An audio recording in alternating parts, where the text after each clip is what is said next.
ઓમ નમો ભગવતે વાસુદેવાય। 11મો અધ્યાય મન્વંતર વગેરે કાળ વિભાજનનું વર્ણન।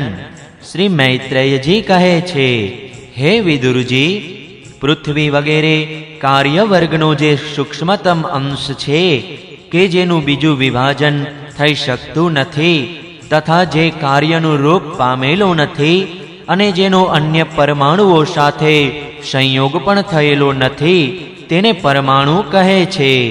આ અનેક પરમાણુઓના પરસ્પર યોગથી જ મનુષ્યોને ભ્રાંતિવશ તેમના સમુદાય રૂપી એક અવયવીની પ્રતીતિ થાય છે। આ પરમાણુ જેનો સૂક્ષ્મતમ અંશ છે તે સામાન્ય સ્વરૂપે રહેલી પૃથ્વી વગેરે કાર્યોની એકતાનું નામ પરમ મહાન છે। આ સમયે તેનામાં પ્રલય વગેરે અવસ્થા ભેદની સ્ફૂર્તિ પણ હોતી નથી અને નવું જૂનું વગેરે કાળ ભેદનું ભાન પણ હોતું નથી તથા ઘટપટ વગેરે વસ્તુ ભેદની કલ્પના પણ હોતી નથી। હે સાધુ શ્રેષ્ઠ, આ પ્રમાણે વસ્તુના સૂક્ષ્મતમ અને મહત્તમ સ્વરૂપનો આ વિચાર થયો। આના સાદૃશ્યથી પરમાણુ વગેરે અવસ્થાઓમાં વ્યાપ્ત થઈને વ્યક્ત પદાર્થોને ભોગવનારા સર્જન વગેરે માટે સમર્થ અવ્યક્ત સ્વરૂપ ભગવાન કાળની પણ સૂક્ષ્મતા અને સ્થૂળતાનું અનુમાન કરી શકાય છે। જે કાળ પ્રપંચની પરમાણુ જેવી અવસ્થામાં વ્યાપ્ત રહે છે તે અત્યંત સૂક્ષ્મ છે અને સર્જનથી માંડીને પ્રલય સુધી તેની બધી જ અવસ્થાઓને ભોગવે છે, તે પરમ મહાન છે। બે પરમાણુ મળીને એક અણુ થાય છે અને 3 અણુઓના મળવાથી એક ત્રસરેણુ થાય છે કે જે ઝરૂખાઓમાં થઈને આવેલા સૂર્યકિરણોના પ્રકાશમાં આકાશમાં ઉડતો જોવા મળે છે। આવા 3 ત્રસેણુઓના પાર કરવામાં સૂર્યને જેટલો સમય લાગે છે તેને ત્રુટિ કહે છે। આનાથી 100 ગણો સમય વેદ કહેવાય છે અને 3 વેદનો એક લવ થાય છે। 3 લવને એક નિમેષ કહે છે અને 3 નિમેષને એક ક્ષણ કહે છે। 5 ક્ષણની એક કાષ્ઠા થાય છે અને 15 કાષ્ઠાનો એક લઘુ થાય છે। 15 લઘુની એક નાડિકા કહેવાય છે। 2 નાડિકાનું એક મુહૂર્ત થાય છે અને દિવસના ઘટવા વધવા અનુસાર 6 અથવા 7 નાડિકાનો એક પ્રહર થાય છે, એ યામ કહે છે। જે મનુષ્યના દિવસ અથવા રાત્રિના ચોથા ભાગ બરાબર હોય છે, 6 પડનું તાંબાનું એક એવું વાસણ બનાવવામાં આવે કે જેમાં એક પ્રસ્થ જળ સમાઈ શકે અને 4 માસા સોનાની 4 આંગળી લાંબી સળી બનાવીને તેના વડે તે વાસણના તળિયે છિદ્ર બનાવીને તેને પાણીમાં મૂકવામાં આવે તો જેટલા સમયમાં એક પ્રસ્થ જળ તે વાસણમાં ભરાઈ જાય અને વાસણ પાણીમાં ડૂબી જાય તેટલા સમયને નાડિકા કહે છે। હે વિદુરજી, મનુષ્યના દિવસ રાત્રિ 4 પ્રહરના હોય છે અને 15 દિવસ રાત્રિનો એક પક્ષ થાય છે, જે શુક્લ અને કૃષ્ણના ભેદને લીધે 2 પ્રકારનો મનાયો છે। આ બંને પક્ષો મળીને એક માસ થાય છે, જે પિતૃઓના એક દિવસ રાત્રિ બરાબર છે।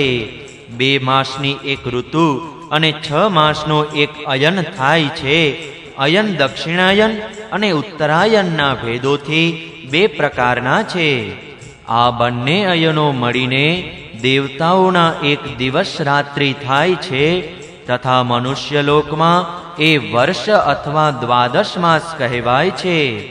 આવા 100 વર્ષનું મનુષ્યનું પરમ આયુષ્ય બતાવવામાં આવ્યું છે।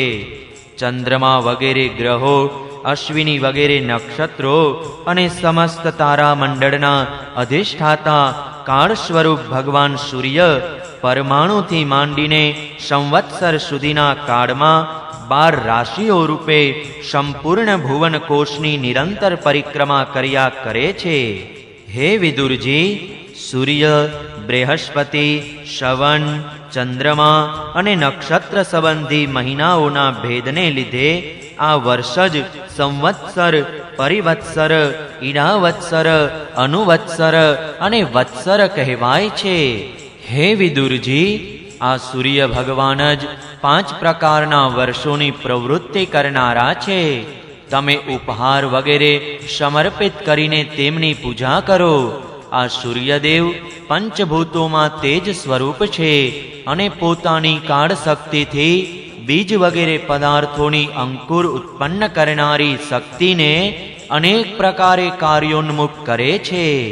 તેઓ મનુષ્યના મોહ નિવારણ માટે તેમના આયુષ્યનો ક્ષય કરતા રહીને આકાશમાં વિચરણ કરતા રહે છે તથા તેઓ જ સકામ મનુષ્યોને યજ્ઞ વગેરે કર્મોથી પ્રાપ્ત થનારા સ્વર્ગ વગેરે મંગલમય ફળોનો વિસ્તાર કરે છે.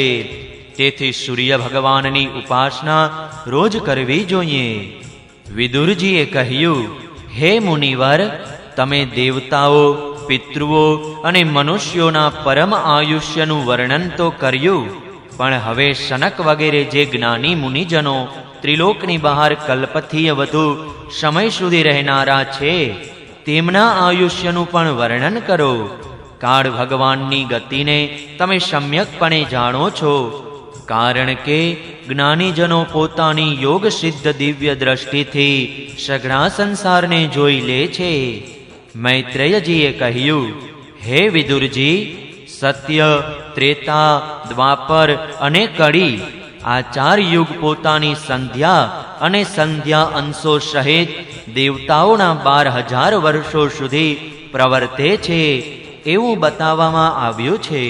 સતયુગ વગેરે આ 4 યુગોમાં ક્રમશઃ 4,000, 3,000, 2,000 અને 1,000 દિવ્ય વર્ષો હોય છે અને પ્રત્યેકમાં જેટલા 1000 વર્ષો હોય છે તેનાથી બમણા 100 વર્ષ તેમની સંધ્યા અને સંધ્યા અંશોમાં હોય છે.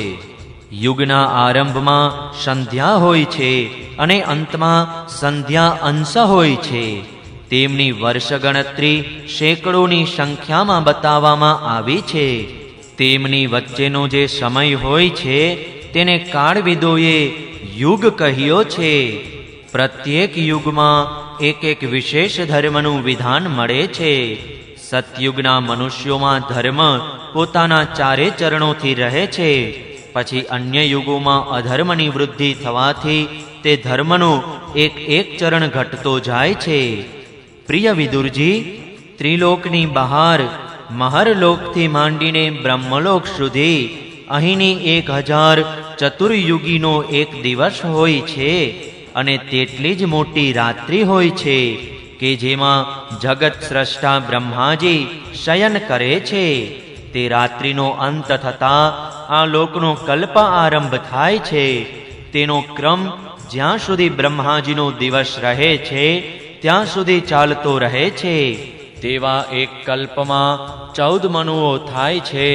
પ્રત્યેક મનુ 71 ચતુર્યુગીઓથી કંઈક વધુ પોતાનો અધિકાર ભોગવે છે. પ્રત્યેક મન્વંતરમાં ભિન્ન ભિન્ન મનુવંશી રાજાઓ, સપ્તર્ષિઓ, દેવતાઓ, ઇન્દ્રો અને તેમના અનુયાયી ગંધર્વો વગેરે પણ એ સાથે જ પોતાનો અધિકાર ભોગવે છે. બ્રહ્માજીનું આ સર્જન પ્રતિદિન થયા કરે છે કે જેમાં 3 લોક રચાય છે. તેમાં પશુ પક્ષીઓ, મનુષ્યો, પિતૃઓ અને દેવતાઓની પોતપોતાના કર્મો અનુસાર ઉત્પત્તિ થાય છે. આ મન્વંતરોમાં ભગવાન સત્વગુણનો આશ્રય લઈને પોતાની મનુ વગેરે મૂર્તિઓ દ્વારા પૌરુષ પ્રગટ કરતા રહીને આ વિશ્વનું પાલન કરે છે. કાળક્રમે જ્યારે બ્રહ્માજીનો દિવસ વીતી જાય છે ત્યારે તેઓ તમો ગુણના સંપર્કને સ્વીકારીને સૃષ્ટિ રચનારૂપી પોતાના પૌરુષને સ્થગિત કરીને નિશ્ચેષ્ટ ભાવે સ્થિત થઈ જાય છે. તે સમયે સઘળું વિશ્વ તેમનામાં લય પામે છે. જ્યારે સૂર્ય ચંદ્ર વિનાની પ્રલય રાત્રિ આવે છે ત્યારે ભુઃ, ભુવઃ અને સ્વઃ એ 3 લોક તે જ બ્રહ્માના શરીરમાં છુપાઈ જાય છે. તે પ્રસંગે ત્રણેય લોક શેષજીના મુખમાંથી નીકળેલી ભગવાનની અગ્નિરૂપ શક્તિથી બળવા લાગે છે. તેથી તેના તાપથી વ્યાકુળ થઈને ભૃગુ વગેરે મુનીશ્વરો મહરલોકમાંથી જનલોકમાં જાય છે. એ દરમિયાન સાતે સમુદ્રો પ્રલયકાળના પ્રચંડ પવનથી ઉભરાઈને પોતાના ઉછળતા મોજાઓથી ત્રિલોકને ડૂબાડી દે છે. ત્યારે તે પાણીમાં શેષશૈયા પર સૂતેલા ભગવાન યોગ નિદ્રામાં આંખો મીચીને શયન કરે છે. તે સમયે જનલોકમાં વસતા મુનિજનો તેમની સ્તુતિ કરતા રહે છે. આ પ્રમાણે કાળની ગતિથી 1000 ચતુર્યુગીના રૂપમાં પ્રતીત થતા દિવસ રાત્રિ બદલાવા પામતા બ્રહ્માજીનું 100 વર્ષનું પરમ આયુષ્ય પણ વીતી ગયેલું હોય એમ દેખાય છે. બ્રહ્માજીના આયુષ્યના અર્ધ ભાગને પરાર્ધ કહે છે. અત્યાર સુધી પહેલો પરાર્ધ તો વીતી ચૂક્યો છે, બીજો પરાર્ધ ચાલી રહ્યો છે. અગાઉના પરાર્ધના પ્રારંભમાં બ્રાહ્મ નામનો મહાન કલ્પ હતો. તેમાં બ્રહ્માજીની ઉત્પત્તિ થઈ હતી. પંડિતો તેમને શબ્દ બ્રહ્મ કહે છે. તે પરાર્ધના અંતમાં જે કલ્પ થયો હતો તેને પાદ્મકલ્પ કહે છે. એમાં ભગવાનના નાભિ સરોવરમાંથી સર્વલોકયુક્ત કમળ પ્રગટ થયું હતું.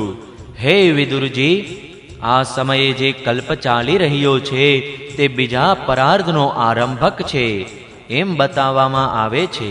આ વરાહ કલ્પના નામે વિખ્યાત છે. આમાં ભગવાને વરાહનું રૂપ ધારણ કર્યું હતું. આ બે પરાર્ધના કાળને અવ્યક્ત, અનંત, અનાદિ, વિશ્વાત્મા શ્રીહરિના એક નિમેષ જેટલો માનવામાં આવે છે. પરમાણુથી માંડીને દ્વિપરાર્ધ સુધી વિસ્તરેલો કાળ સર્વસમર્થ હોવા છતાં પણ સર્વાત્મા શ્રીહરિ કોઈ પ્રકારનું પ્રભુત્વ દાખવતો નથી. આ કાળ તો દેહ વગેરેનું અભિમાન રાખનારા જીવોનું જ શાસન કરવાને સમર્થ છે.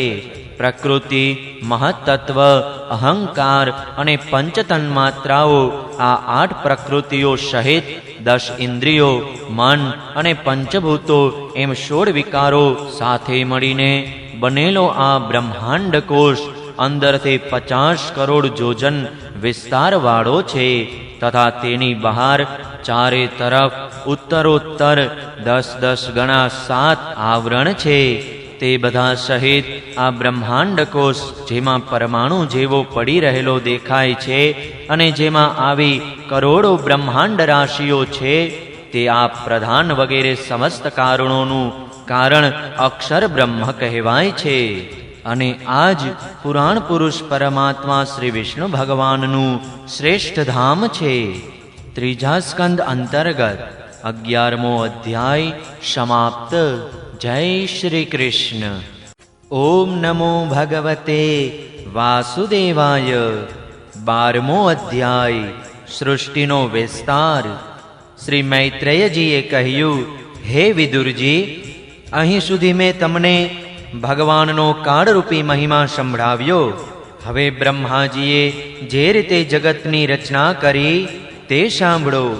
તેમણે સૌથી પહેલા અજ્ઞાનની 5 વૃત્તિઓ તમ, મોહ, મહામોહ, તામિશ્ર અને અંતતામિશ્રની રચના કરી. પરંતુ તે અત્યંત પાપમય સૃષ્ટિને જોઈને તેઓ પ્રસન્ન થયા નહીં. ત્યારે તેમણે પોતાના મનને ભગવાનના ધ્યાનથી પવિત્ર કરીને તેનાથી બીજી સૃષ્ટિની રચના કરી. આ વખતે બ્રહ્માજીએ શનક, સનંદન, સનાતન અને સનતકુમાર આ 4 નિવૃત્તિ પરાયણ ઉર્ધ્વ રેતા મુનિઓ ઉત્પન્ન કર્યા. પોતાના આ પુત્રોને બ્રહ્માજીએ કહ્યું, પુત્રો, તમે સૃષ્ટિ ઉત્પન્ન કરો. પરંતુ તેઓ જન્મથી જ મોક્ષ માર્ગનું અનુસરણ કરનારા અને ભગવાનના ધ્યાનમાં તત્પર હતા. તેથી તેમણે એમ કરવા ઈચ્છા ન દર્શાવી. જ્યારે બ્રહ્માજીએ જોયું કે મારી આજ્ઞા નહીં માનીને મારા આ પુત્રો મારો તિરસ્કાર કરી રહ્યા છે, ત્યારે તેમણે અસહ્ય ક્રોધ ચડ્યો, જેને રોકવાનો તેમણે પ્રયત્ન કર્યો. પરંતુ બુદ્ધિ વડે તેમના બહુ રોકવા છતાં પણ તે ક્રોધ તત્કાળ પ્રજાપતિના ભવા વચ્ચેથી એક નીલ લોહિત એટલે કે શ્યામ અને લાલ રંગના બાળક રૂપે પ્રગટ થઈ ગયો. દેવતાઓના પૂર્વજ તે ભવ એટલે કે રુદ્ર ભગવાન રડી રડીને કહેવા લાગ્યા, હે જગત પિતા વિધાતા, મારું નામ અને રહેવાનું સ્થાન બતાવો. ત્યારે કમલયોની ભગવાન બ્રહ્માજીએ તે બાળકની પ્રાર્થના પૂરી કરવા માટે મધુર વાણીમાં કહ્યું, રડો નહીં, હું હમણાં જ તમારી ઈચ્છા પૂરી કરું છું. દેવશ્રેષ્ઠ, તમે જન્મતા જ બાળકની જેમ ડુષ્કા ભરીને રડવા લાગ્યા, તેથી પ્રજા તમને રુદ્ર નામે બોલાવશે. તમારા રહેવા માટે પહેલાથી જ મેં હૃદય, ઇન્દ્રિયો, પ્રાણ, આકાશ, વાયુ, અગ્નિ, જળ, પૃથ્વી, સૂર્ય, ચંદ્રમા અને તપ એટલા સ્થાનો રચી દીધા છે. તમારા નામ મન્યુ, મનુ, મહિનશ, મહાન, શિવ, ઋતધ્વજ, ઉગ્રરેતા, ભવ, કાલ, વામદેવ અને ધૃતવ્રત હશે. તથા ધી, વૃત્તિ, ઉષના, ઉમા, નિયુત, શર્પી, ઈલા, અંબિકા, ઈરાવતી, સુધા અને દીક્ષા આ 11 રુદ્રાણીઓ તમારી પત્નીઓ હશે. તમે ઉપરયુક્ત નામો, સ્થાનો અને પત્નીઓ સ્વીકારો અને તેમના વડે ઘણી બધી પ્રજા ઉત્પન્ન કરો, કારણ કે તમે પ્રજાપતિ છો. લોકપિતા બ્રહ્માજી પાસેથી આવી આજ્ઞા મેળવીને નીલલોહિત ભગવાન બળ, આકાર અને સ્વરૂપમાં પોતાના જેવી જ પ્રજા ઉત્પન્ન કરવા લાગ્યા. રુદ્ર ભગવાન વડે ઉત્પન્ન થયેલા આ રુદ્રોને અસંખ્ય સમૂહો બનાવીને સમસ્ત સંસારનું ભક્ષણ કરતા જોઈ બ્રહ્માજીને ભારે શંકા થઈ. ત્યારે તેમણે રુદ્રને કહ્યું, હે દેવોત્તમ, તમારી પ્રજા તો પોતાની ભયંકર દ્રષ્ટિથી મને અને સઘળી દિશાઓને બાળી રહી છે. માટે આવી સૃષ્ટિ ન રચો, બસ કરો, તમારું કલ્યાણ થાવ. હવે તમે સમસ્ત પ્રાણીઓને સુખ આપવા માટે તપ કરો. પછી તે તપના પ્રભાવે જ તમારે પહેલાની જેમ આ સંસારની રચના કરવી. મનુષ્ય તપ વડે જ ઇન્દ્રિયાતીત, સર્વાંતર્યામી, જ્યોતિષ સ્વરૂપ શ્રી હરિને સહેલાઈથી પ્રાપ્ત કરી શકે છે. શ્રી મૈત્રેયજી કહે છે, જ્યારે બ્રહ્માજીએ આવી આજ્ઞા આપી ત્યારે રુદ્ર ભગવાને ભલે કહીને તે આજ્ઞા માથે ચડાવી અને પછી તેમની અનુમતિ લઈને તથા તેમની પરિક્રમા કરીને તેઓ તપ કરવા માટે વનમાં ગયા. ત્યાર પછી ભગવાનની શક્તિથી સંપન્ન બ્રહ્માજીએ જ્યારે સર્જન માટે સંકલ્પ કર્યો ત્યારે તેમણે વધુ 10 પુત્રો ઉત્પન્ન થયા. તેમનાથી જગતની ઘણી વૃદ્ધિ થઈ. તેમના નામ મરીચી, અત્રિ, અંગિરા, પુલત્સ્ય, પુલહ, ક્રતુ, ભૃગુ, વશિષ્ઠ, દક્ષ અને દશમા નારદ હતા. આમાં નારદજી પ્રજાપતિ બ્રહ્માજીના ખોડામાંથી, દક્ષ અંગૂઠામાંથી, વશિષ્ઠ પ્રાણમાંથી, ભૃગુ ત્વચામાંથી, ક્રતુ હાથમાંથી, પુલહ નાભીમાંથી, પુલત્સ્ય ઋષિ કાનોમાંથી, અંગિરા મુખમાંથી, અત્રિ આંખોમાંથી અને મરીચી મનમાંથી ઉત્પન્ન થયા. પછી તેમના ડાબા સ્તનમાંથી ધર્મ ઉત્પન્ન થયો, જેની પત્ની મૂર્તિથી સ્વયં નારાયણ અવતર્યા. તથા તેમની પીઠમાંથી અધર્મનો જન્મ થયો અને તેનાથી સંસારને ભયભીત કરનાર મૃત્યુ ઉત્પન્ન થયું. આ જ રીતે બ્રહ્માજીના હૃદયમાંથી કામ, ભ્રમરોમાંથી ક્રોધ, નીચલા હોઠમાંથી લોભ, મુખમાંથી વાણીની અધિષ્ઠાત્રી દેવી સરસ્વતી, લિંગમાંથી સમુદ્ર, ગુદામાંથી પાપનું આશ્રય સ્થાન એવા રાક્ષસોના અધિપતિ નિવૃત્તિ ઉત્પન્ન થયા. છાયામાંથી દેવહૂતિના પતિ ભગવાન કરદમ ઉત્પન્ન થયા. આ રીતે આ સઘળું જગત જગત કરતા બ્રહ્માજીના શરીર અને મનમાંથી ઉત્પન્ન થયું. હે વિદુરજી, ભગવાન બ્રહ્માની પુત્રી સરસ્વતી ઘણી જ સુકોમળ અને મનોહર હતી. અમે સાંભળ્યું છે કે એકવાર તેને જોઈને બ્રહ્માજી કામ મોહિત થઈ ગયા હતા. જોકે તે પોતે તો વાસના રહિત હતી. તેમને આવો અધર્મમય વિચાર કરતા જોઈને તેમના પુત્રો મરીચી વગેરે ઋષિઓએ તેમને સમજાવ્યા, પિતાજી, તમે સમર્થ છો, તો પણ પોતાના મનમાં ઉત્પન્ન થયેલા કામના વેગને નહીં રોકતા પુત્રી ગમન જેવું દુસ્તર પાપ કરવાનો વિચાર કરી રહ્યા છો.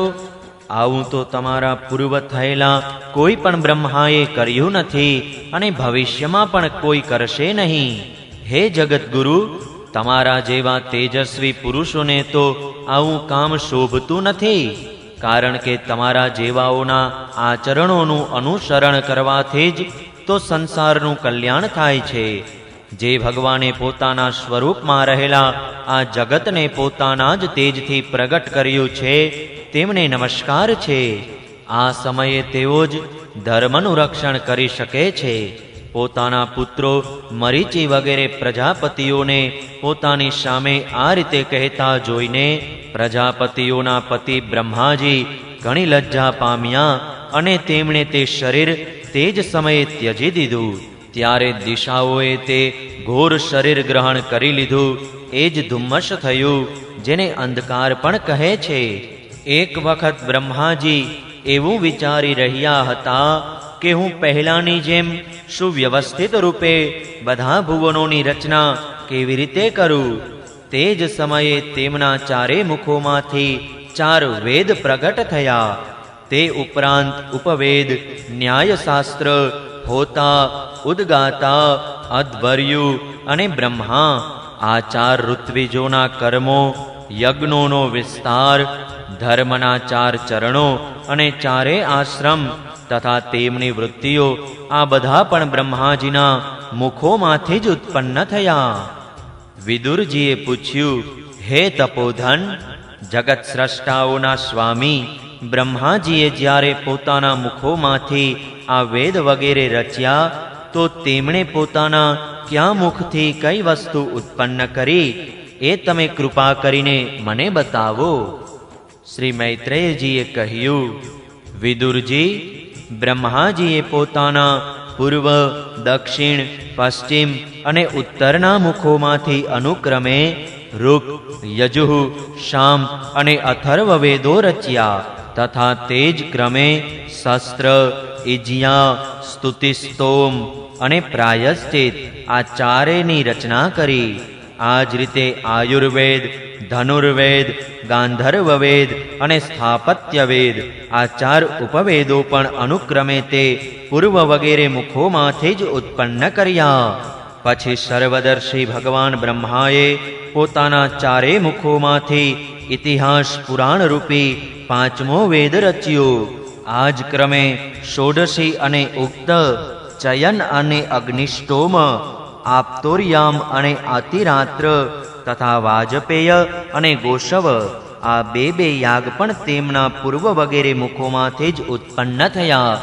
વિદ્યા, દાન, તપ અને સત્ય, ધર્મના આ 4 ચરણો અને તેમની વૃત્તિઓ સહિત 4 આશ્રમ પણ આ જ ક્રમે પ્રગટ થયા.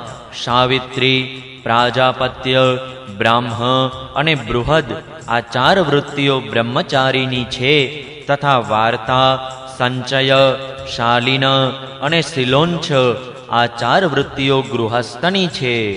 આ જ પ્રમાણે વૃત્તિ ભેદે વૈખાનસ, વાલખિલ્ય, ઔદુંબર અને ફેનપ, આ 4 પ્રકાર વાનપ્રસ્થોના છે તથા કુટીચક, બહુદક, હંસ અને નિષ્ક્રિય, આ 4 પ્રકાર સંન્યાસીઓના છે. આ જ ક્રમે આન્વીક્ષિકી, ત્રયી, વાર્તા અને દંડનીતિ, આ 4 વિદ્યાઓ તથા 4 વ્યાવૃત્તિઓ પણ બ્રહ્માજીના 4 મુખોમાંથી ઉત્પન્ન થઈ તથા તેમના હૃદય આકાશમાંથી ઓમકાર પ્રગટ થયો. તેમના રૂવાટામાંથી ઉષ્ણિક, ત્વચામાંથી ગાયત્રી, માંસમાંથી ત્રિષ્ટુપ, સ્નાયુમાંથી અનુષ્ટુપ, અસ્થિઓમાંથી જગતિ, મજ્જામાંથી પંક્તિ અને પ્રાણમાંથી બ્રહતી છંદ ઉત્પન્ન થયા. એવી જ રીતે તેમના જીવ સ્પર્શ વર્ણો એટલે કે ક વર્ગ વગેરે 5 વર્ગો અને શરીર સ્વર વર્ણો એટલે કે અકાર વગેરે કહેવાયા. તેમની ઇન્દ્રિયોને ઉષ્માક્ષરો એટલે કે સ શ શ હ અને બળને અંતઃસ્થાક્ષરો એટલે કે યર લવ કહે છે. તથા તેમની ક્રીડાથી નિષાદ, ઋષભ, ગાંધાર, ષડ્જ, મધ્યમ, ધૈવત અને પંચમ આ 7 સ્વરો નિપજ્યા. હે તાત, બ્રહ્માજી શબ્દ બ્રહ્મ સ્વરૂપ છે. તેઓ વૈખરી રૂપે વ્યક્ત અને ઓમકાર રૂપે અવ્યક્ત છે. તથા તેમનાથી પર સર્વત્ર જે પરિપૂર્ણ પરબ્રહ્મ છે તે જ અનેક પ્રકારની શક્તિઓથી વિકસિત થઈને ઇન્દ્ર વગેરે રૂપે ભાસી રહ્યા છે. વિદુરજી, જેનાથી ધુમ્મસ બન્યું હતું તે કામનાશક્ત પહેલું શરીર ત્યજી દીધા પછી બ્રહ્માજીએ બીજું શરીર ધારણ કરીને વિશ્વના વિસ્તારણનો વિચાર કર્યો. તેઓ જોઈ ચૂક્યા હતા કે મરીચી વગેરે મહાશક્તિશાળી ઋષિઓ વડે પણ સૃષ્ટિનું વિસ્તરણ વધુ થયું નથી. તેથી તેઓ મનોમન ફરી ચિંતા કરવા લાગ્યા. અહો, મોટું આશ્ચર્ય છે કે મારા નિરંતર પ્રયત્ન કરવા છતાં પણ પ્રજાની વૃદ્ધિ થતી નથી.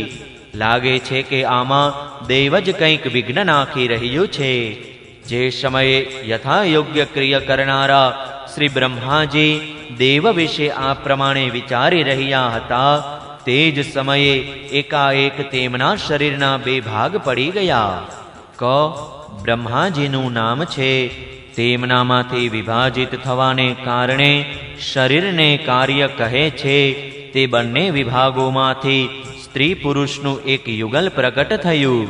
તેમાં જે પુરુષ હતો તે સાર્વભૌમ સમ્રાટ સ્વયંભુવ મનુ થયા અને જે સ્ત્રી હતી તે તેમની મહારાણી શતરૂપા થયા. ત્યારથી મિથુન ધર્મથી પ્રજાની વૃદ્ધિ થવા લાગી. મહારાજ સ્વયંભુવ મનુએ શતરૂપાથી 5 સંતાન ઉત્પન્ન કર્યા. હે સાધુ શ્રેષ્ઠ વિદુરજી, તેમાં પ્રિયવ્રત અને ઉત્તાનપાદ એ 2 પુત્રો હતા. તથા આકુતિ, દેવહૂતિ અને પ્રસૂતિ એ 3 પુત્રીઓ હતી. મનુજીએ આકુતિનું લગ્ન રુચિ પ્રજાપતિ સાથે કર્યું. વચેટ પુત્રી દેવહૂતિ કરદમજીને અને પ્રસૂતિ દક્ષ પ્રજાપતિને આપી. આ 3 પુત્રીઓના સંતાનોથી સઘળો સંસાર ભરાઈ ગયો. ત્રીજા સ્કંદ અંતર્ગત 12મો અધ્યાય સમાપ્ત. જય શ્રી કૃષ્ણ. ઓમ નમો ભગવતે વાસુદેવાય. 13મો અધ્યાય વરાહ અવતારની કથા.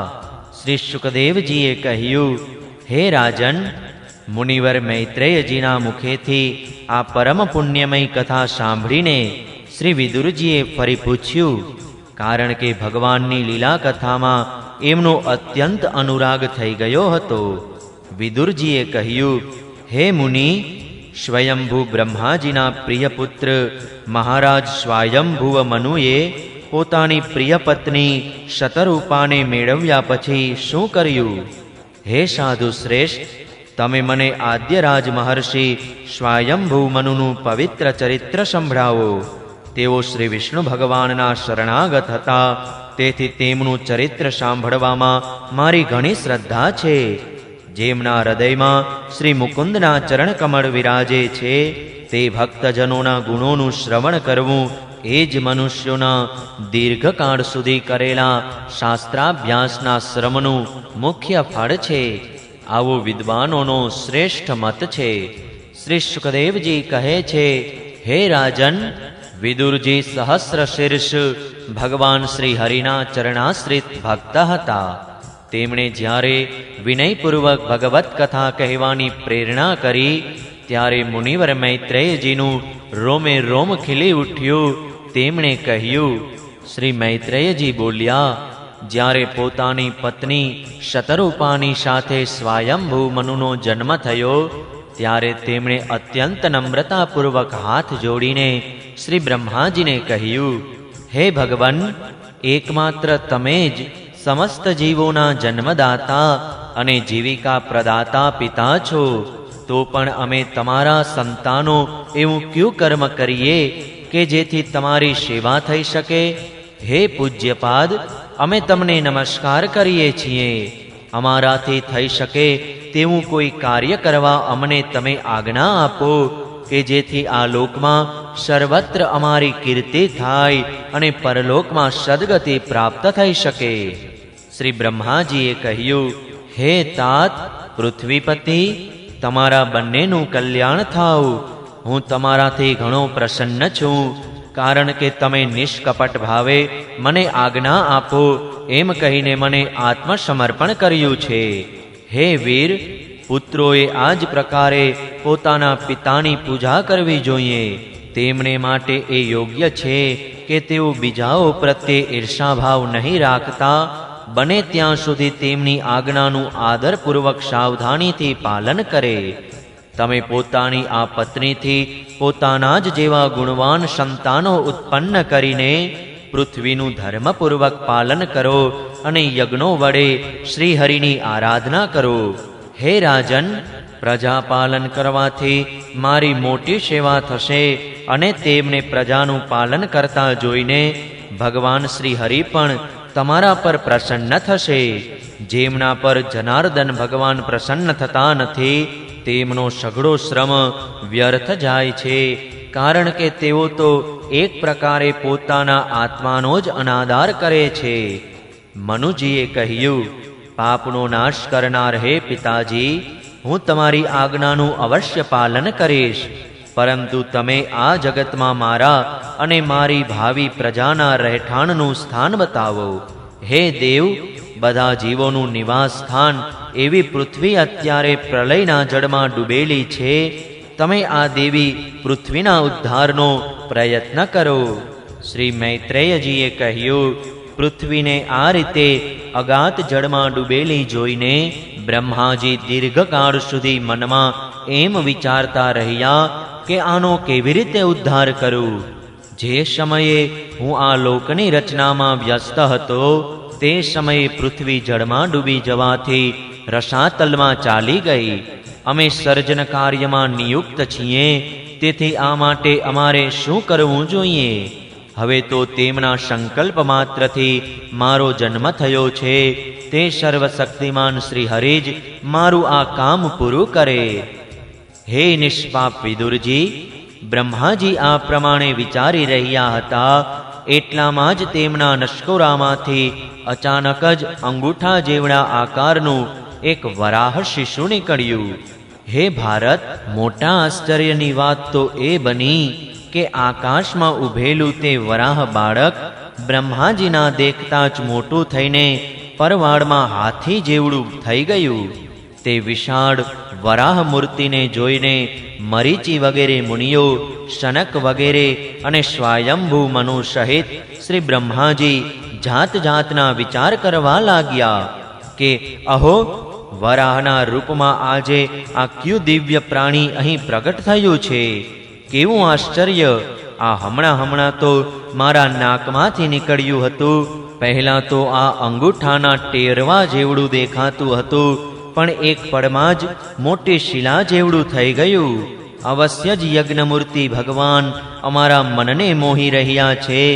બ્રહ્માજી અને તેમના પુત્રો આ પ્રમાણે વિચારી રહ્યા હતા એટલામાં જ યજ્ઞ પુરુષ વરાહ ભગવાન પર્વતાકાર બનીને ગરજવા લાગ્યા.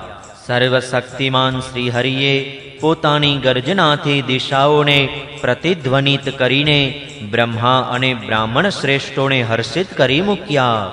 પોતાનો ખેદ દૂર કરનારો માયામય વરાહ ભગવાનનો ગડગડાટ સાંભળીને જનલોક, તપલોક અને સત્યલોકના નિવાસી મુનિગણો ત્રણેય વેદોના પરમ પવિત્ર મંત્રોથી તેમની સ્તુતિ કરવા લાગ્યા. ભગવાનના સ્વરૂપનું વેદોમાં વિસ્તારપૂર્વક વર્ણન કરવામાં આવ્યું છે. તેથી તે મુનીશ્વરોએ જે સ્તુતિ કરી તેને વેદરૂપ માનીને ભગવાન ઘણા પ્રસન્ન થયા અને ફરી એકવાર ગર્જના કરીને દેવતાઓના હિત માટે ગજરાજ જેવી લીલા કરતા કરતા જળમાં પ્રવેશી ગયા. પહેલા તો વરાહરૂપ તે ભગવાન પૂંછડી ઊંચી કરીને ભારે વેગથી આકાશમાં ઉછળ્યા અને પોતાની ગરદનના વાળ ઝાટકીને એમના ખરીઓના પ્રહારોથી વાદળાઓ વિખેરાઈ ગયા. તેમનું શરીર ઘણું કઠોર હતું, ચામડી પર કડક વાળ હતા, દાઢો સફેદ હતી અને આંખોમાંથી તેજ નીકળી રહ્યું હતું. તે સમયે તેઓ ઘણા શોભાયમાન હતા. ભગવાન સ્વયં યજ્ઞ પુરુષ છે, તેમ છતાં વરાહ રૂપ ધારણ કરવાને કારણે પોતાના નાકથી સૂંઘી સૂંઘીને પૃથ્વીની ભાડ મેળવી રહ્યા હતા. તેમની દાઢો ઘણી કઠોર હતી. એ પ્રમાણે તેઓ જોકે ઘણા ક્રૂર જણાતા હતા, તો પણ પોતાની સ્તુતિ કરનારા મરીચી વગેરે મુનિઓ પ્રત્યે કરુણાભરી નજરે નિહાળતા રહીને તેમણે જળમાં પ્રવેશ કર્યો. જે સમયે તેમનું વ્રજમય પર્વત જેવું કઠોર શરીર પાણીમાં પડ્યું, ત્યારે તેના વેગથી જાણે કે સમુદ્રનું પેટ ફાટી ગયું અને તેમાં વાદળોના ગટગડાટ જેવો મહાભીષણ અવાજ થયો. તે સમયે એવું લાગતું હતું કે જાણે પોતાની પ્રચંડ તરંગરૂપી ભુજાઓને ઊંચી કરીને તે અત્યંત આર્ત સ્વરે, હે યજ્ઞેશ્વર, મારું રક્ષણ કરો, એ પ્રમાણે પોકારી રહ્યો છે. ત્યારે ભગવાન યજ્ઞમૂર્તિ બાણ જેવી તીક્ષ્ણ પોતાની ખરીઓથી પૃથ્વીને ચીરતા ચીરતા તે અપાર જળરાશિની પેલે પાર પહોંચ્યા. ત્યાં રસાતલમાં તેમણે સમસ્ત જીવોની આશ્રયભૂત પૃથ્વીને જોઈ કે જેણે કલ્પના અંતમાં શયન કરવા માટે તત્પર બનેલા શ્રી હરિએ સ્વયં પોતાના જ ઉદરમાં લીન કરી દીધી હતી. પછી તેઓ જળમાં ડૂબેલી પૃથ્વીને પોતાની દાઢો પર લઈને રસાતલમાંથી ઉપર આવ્યા. તે સમયે તેઓ ઘણા શોભી રહ્યા હતા. જળમાંથી બહાર આવતી વખતે તેમના માર્ગમાં અવરોધ ઊભો કરવા માટે મહાપરાક્રમી હિરણ્યાક્ષે જળની અંદર જ તેમના પર ગદાનો પ્રહાર કર્યો. તેથી તેમનો ક્રોધ ચક્રની જેમ તીક્ષ્ણ થઈ ગયો અને તેમણે તેને લીલાપૂર્વક જ એવી રીતે મારી નાખ્યો કે જેમ સિંહ હાથીને મારી નાખે છે.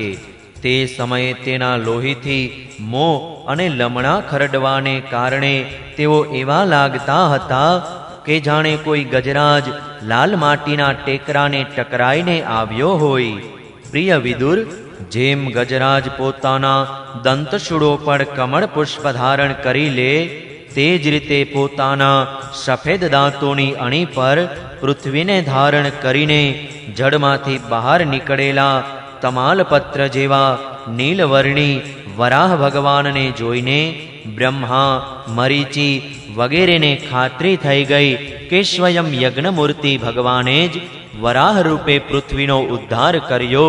ત્યારે તેઓ હાથ જોડીને વેદવાક્યોથી તેમની સ્તુતિ કરવા લાગ્યા. ઋષિઓએ કહ્યું, હે ભગવાન અજીત, આપનો જય હો, જય હો. હે યજ્ઞપતિ, આપ પોતાના વેદત્રયી રૂપ વિગ્રહને ખંખેરી રહ્યા છો. આપને નમસ્કાર છે. આપના રોમકૂપમાં સંપૂર્ણ યજ્ઞ લીન છે. આપે પૃથ્વીનો ઉદ્ધાર કરવા માટે જ આ વરાહરૂપ ધારણ કર્યું છે. આપને નમસ્કાર છે. હે દેવ, દુરાચાર્યોને આપના આ શરીરનું દર્શન થવું અત્યંત મુશ્કેલ છે. કારણ કે આ યજ્ઞરૂપ છે. તેની ત્વચામાં ગાયત્રી વગેરે છંદો, રોમાવલીમાં કુશ, નેત્રોમાં ધી તથા ચારે ચરણોમાં હોતા, અધ્વર્યુ, ઉદ્ગાતા અને બ્રહ્મા આ ચારે ઋત્વિજોના કર્મો છે. હે ઈશ, આપના મુખમાં શ્રુક છે, નશ્કોરામાં શ્રુવા છે, ઉદરમાં ઈડા એટલે કે યજ્ઞનું ભક્ષણ પાત્ર છે, કાનોમાં ચરમ છે, મુખમાં પ્રાશિત્ર એટલે કે બ્રહ્મભાગ પાત્ર છે અને કંઠમાં ગ્રહ એટલે કે સોમ પાત્ર છે. હે ભગવાન, આપની જે ભક્ષણ ક્રિયા છે તે જ અગ્નિહોત્ર છે. વારંવાર અવતાર લેવો એ યજ્ઞ સ્વરૂપ આપની દીક્ષણીય ઇષ્ટિ છે. ગરદન ઉપસદ છે, બંને દાઢો પ્રાણીય ઇષ્ટિ અને ઉદનીય ઇષ્ટિ છે. જીભ પ્રવર્ગ્ય છે, માથું સભ્ય અને આવસથ્ય છે તથા પ્રાણચિત્તી છે. હે દેવ, આપનું વીર્ય સોમ છે. આપનું ત્રણેય શ્રવણ પ્રાતઃ, મધ્યાહ્ન અને સાયં એ આપનું બેસવું છે. સાતે ધાતુ અગ્નિષ્ટોમ, અત્યગ્નિષ્ટોમ, ઉક્થ, ષોડશી, વાજપેય, અતિરાત્ર અને આપતોર્યામ નામની 7 સંસ્થાઓ છે તથા શરીરની સંધિઓ સંપૂર્ણ સત્ર છે. આ પ્રમાણે આપ સંપૂર્ણ યજ્ઞ અને ક્રતુ રૂપે છો. યજ્ઞ અનુષ્ઠાન રૂપી ઇષ્ટિઓ આપના અંગોને જોડી રાખનાર ઇષ્ટિબંધન છે. સમસ્ત મંત્રો, દેવતાઓ, દ્રવ્યો, યજ્ઞો અને કર્મો આપના જ સ્વરૂપ છે. આપને નમસ્કાર છે. વૈરાગ્ય, ભક્તિ અને મનની એકાગ્રતાથી જે જ્ઞાનનો અનુભવ થાય છે તે આપનું જ સ્વરૂપ છે તથા આપ જ બધાના વિદ્યાગુરુ છો. આપને ફરીથી નમસ્કાર છે. જે રીતે સરોવરમાંથી નીકળતા ગજરાજના દાંત ઉપર કમલીની વીંટાળાઈ વળે છે, તે જ પ્રમાણે આપ પર્વતો સહિત પૃથ્વીને પોતાના દાંતો પર મૂકીને લઈ આવ્યા. આપના માટે આ કેટલું સહજ છે. આપના દાંતો પર રાખેલો ભૂમંડળ સહિતનો આપનો આ વેદમય વરાહરૂપ વિગ્રહ એવો શોભી રહ્યો છે કે જેમ શિખરો પર છવાયેલી મેઘમાળાથી કુળ પર્વત શોભી રહે છે. હે નાથ, ચરાચર જીવોના સુખેથી રહેવા માટે આપ પોતાની પત્ની આ જગત માતા પૃથ્વીની જળ પર સ્થાપના કરો. આપ જગત પિતા છો અને અરણીમાં જે રીતે આપનું તેજ સ્થાપિત છે તે જ રીતે આપે આપના ધારણ શક્તિરૂપી તેજને પૃથ્વીમાં સ્થાપિત કર્યું. અમે આપને અને આ પૃથ્વી માતાને પ્રણામ કરીએ છીએ. હે પ્રભુ, રસાતલમાં ડૂબેલી આ પૃથ્વીને બહાર કાઢવાનું સાહસ આપના સિવાય અન્ય કોણ કરી શકે એમ હતું. પરંતુ આપ તો સમસ્ત આશ્ચર્યોના આશ્ચર્ય છો. આપને માટે આ કોઈ આશ્ચર્યની વાત નથી. આપે જ તો પોતાની માયાથી આ અતિ આશ્ચર્યપૂર્ણ વિશ્વની રચના કરી છે. જ્યારે આપ પોતાના વેદમય વિગ્રહને ખંખેરો છો ત્યારે આપની ગરદનના વાળ પરથી ઝરતા શીતળ જળબિંદુઓ અમારા ઉપર પડે છે. હે ઈશ, તેમનાથી ભીંજાઈને જનલોક, તપલોક અને સત્યલોકમાં રહેનારા અમે મુનિજનો સર્વથા પવિત્ર થઈ ગયા છીએ. જે મનુષ્ય આપના કર્મોનો પાર પામવા ઈચ્છે છે તેની બુદ્ધિ નષ્ટ થયેલી છે, કારણ કે આપના કર્મોનો કોઈ પાર જ નથી. આપની જ યોગમાયાના સત્વ વગેરે ગુણોથી આ સઘળું જગત મોહિત થઈ રહ્યું છે. હે ભગવાન, આપ એનું કલ્યાણ કરો. શ્રી મૈત્રેયજી કહે છે, હે વિદુરજી, તે બ્રહ્મવાદી મુનિઓ વડે આ પ્રમાણે સ્તુતિ કરાયાથી સર્વનું રક્ષણ કરનારા વરાહ ભગવાને પોતાની ખરીઓથી જળને થંભાવી દઈને તેના પર પૃથ્વીનું સ્થાપન કરી દીધું. આ પ્રમાણે રસાતલમાંથી લીલાપૂર્વક બહાર લવાયેલી પૃથ્વીને જળ પર મૂકીને તે વિશ્વક્ષેન પ્રજાપતિ ભગવાન શ્રીહરિ અંતર્ધાન થઈ ગયા. હે વિદુરજી, ભગવાનનું લીલાપૂર્ણ ચરિત્ર અત્યંત કીર્તનીય છે અને તેમનામાં પરોવાયેલી બુદ્ધિ તમામ પ્રકારના પાપો અને તાપો દૂર કરી દે છે. જે મનુષ્ય તેમની આ મંગલમયી મંજુલ કથા ભક્તિપૂર્વક સાંભળે છે તેના પર ભગવત્સલ ભગવાન અંતઃકરણથી અતિશીઘ્ર પ્રસન્ન થઈ જાય છે. ભગવાન તો બધી જ કામનાઓ પૂરી કરવામાં સમર્થ છે. તેમના પ્રસન્ન થયા પછી સંસારમાં શું દુર્લભ હોય? પણ તે તુચ્છ કામનાઓની જરૂર જ શી છે? જે લોકો અનન્ય ભાવે તેમની ભક્તિ કરે છે તેમને તો તે અંતર્યામી પરમાત્મા સ્વયં પોતાનું પરમ પદ જ આપી દે છે. અરે, સંસારમાં પશુઓને બાદ કરતા પોતાના પુરુષાર્થનો સાર જાણનારો એવો કયો મનુષ્ય હશે કે જે આવાગમનમાંથી મુક્તિ અપાવનારી ભગવાનની પ્રાચીન કથાઓમાંથી કોઈ પણ અમૃતમયી કથાનું પોતાના કાનોથી એકવાર પાન કર્યા પછી તેમાંથી મનને વાળી શકે? ત્રીજા સ્કંદ અંતર્ગત વરાહ પ્રાદુર્ભાવ અનુવર્ણમાનો 13મો અધ્યાય સમાપ્ત. જય શ્રી કૃષ્ણ. ઓમ નમો ભગવતે વાસુદેવાય. 14મો અધ્યાય દિતિનું ગર્ભધારણ. શ્રી સુખદેવજી કહે છે, હે રાજન, પ્રયોજનપૂર્વક વરાહ બનેલા શ્રી હરિની કથા મૈત્રેયજીના મુખેથી સાંભળ્યા પછી પણ ભક્તિ વ્રતધારી વિદુરજીને પૂર્ણ તૃપ્તિ થઈ નહીં.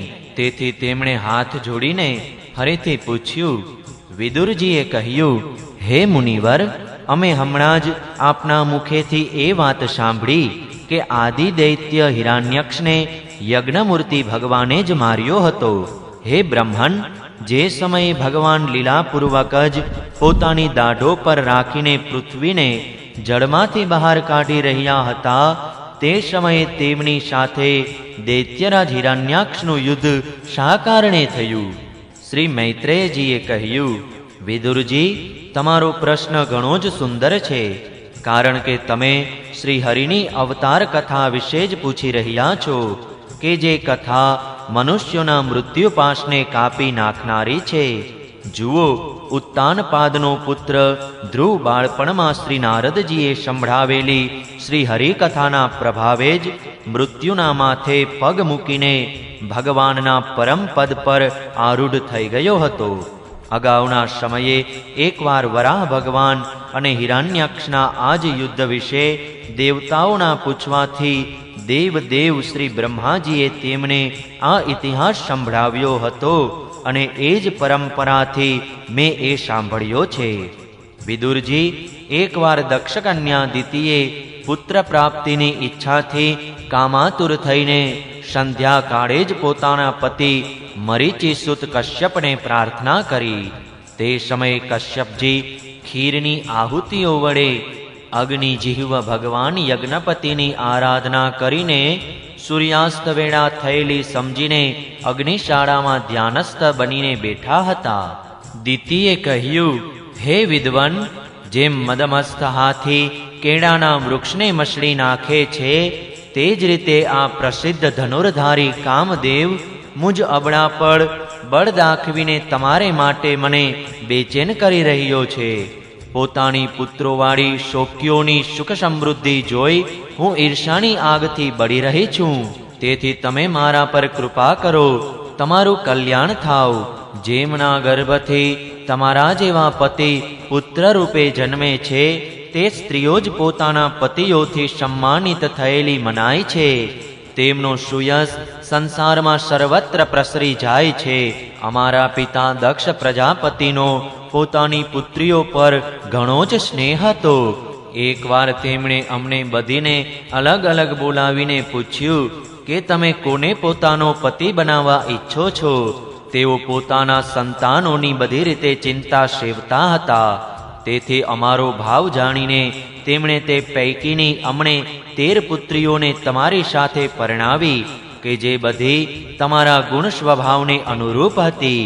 તેથી હે મંગલમૂર્તિ, કમલલોચન, તમે મારી ઈચ્છા પૂરી કરો, કારણ કે હે મહત્તમ, તમારા જેવા મહાપુરુષોની પાસે દીનજનોનું આવવું નિષ્ફળ થતું નથી. હે વિદુરજી, કામદેવના વેગને લીધે દિતિ અત્યંત બેચેન અને વિવશ થઈ રહી હતી.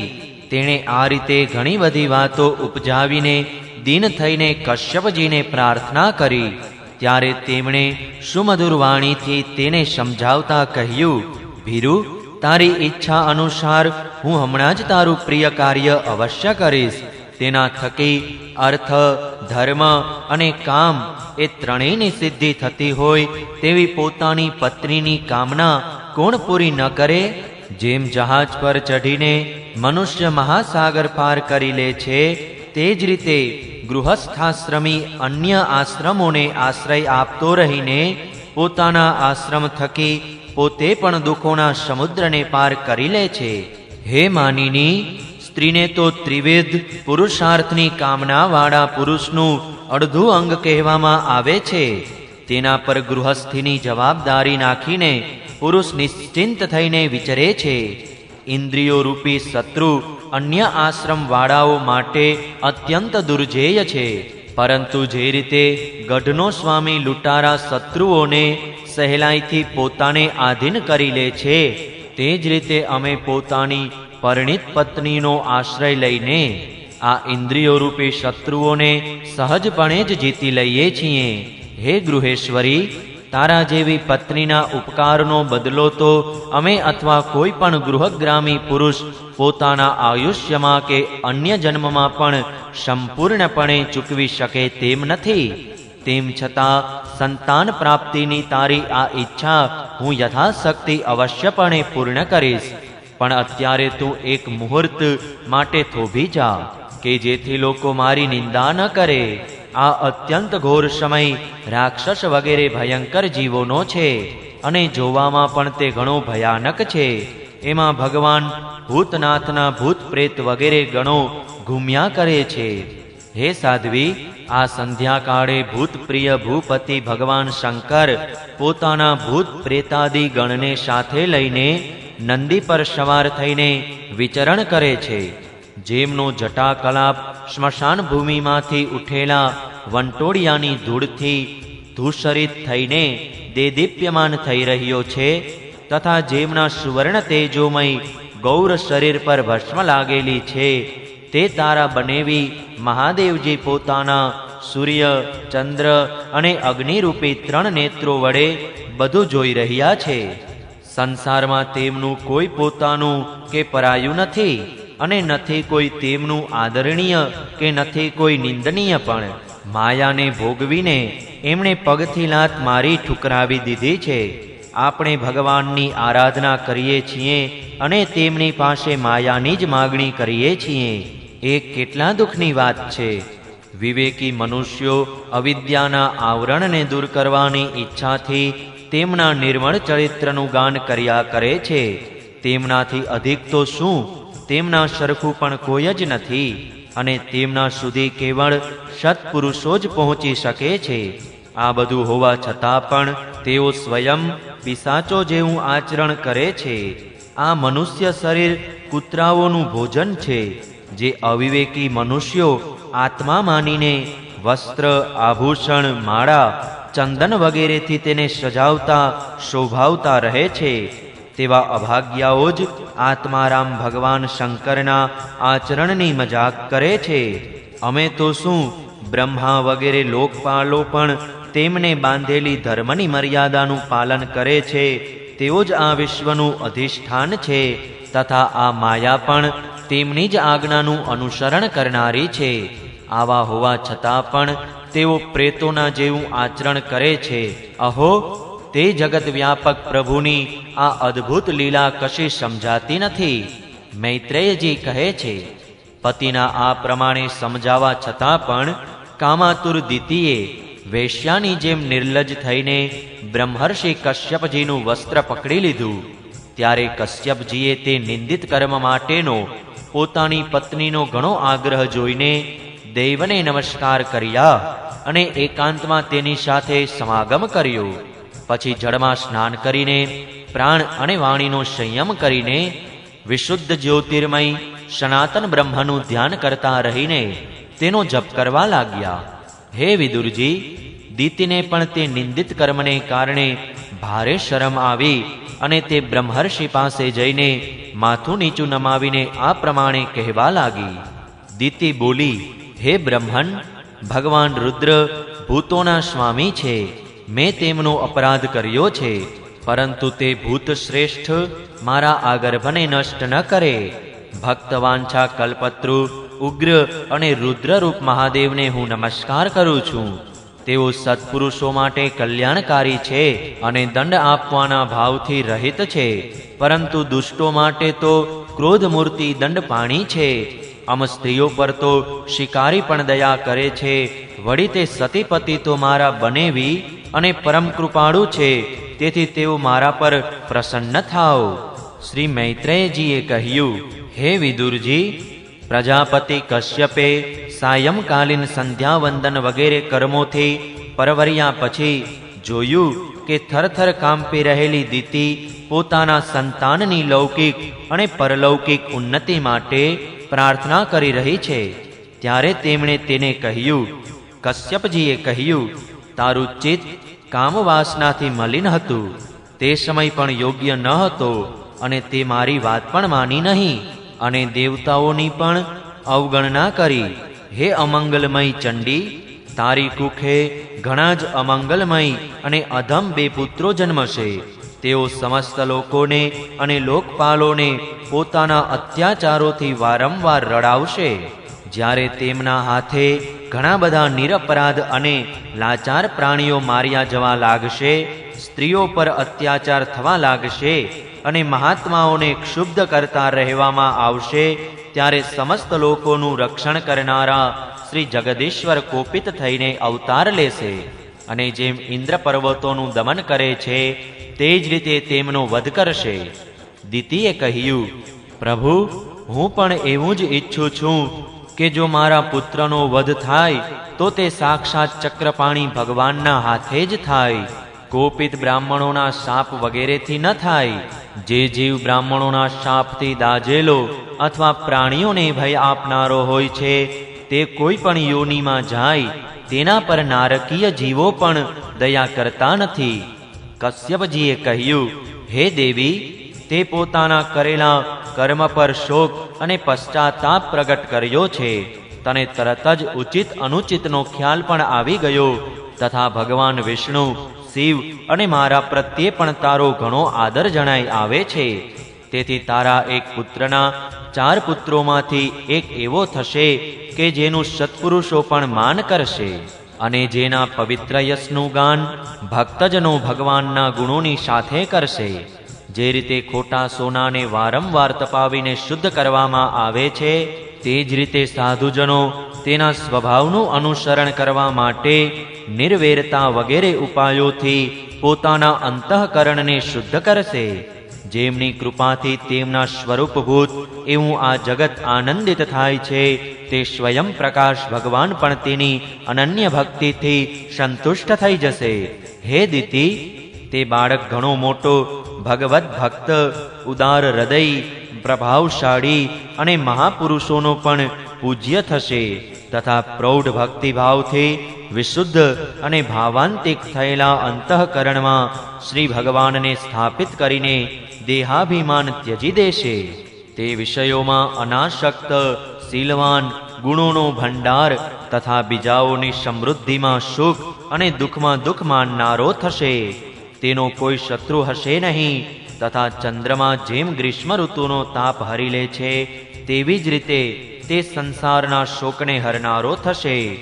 જેઓ આ સંસારની અંદર બહાર બધી બાજુએ વિરાજમાન છે, જેઓ પોતાના ભક્તોની ઈચ્છા પ્રમાણે અવારનવાર મંગળ વિગ્રહ પ્રગટ કરે છે અને જેઓ લક્ષ્મી રૂપી લાવણ્ય મૂર્તિ લલનાની પણ શોભા વધારનારા છે તથા જેમનું મુખમંડળ ઝગમગતા કુંડળોથી સુશોભિત છે, તે પરમ પવિત્ર કમલ નયન શ્રી હરિના તારા તે પૌત્રને પ્રત્યક્ષ દર્શન થશે.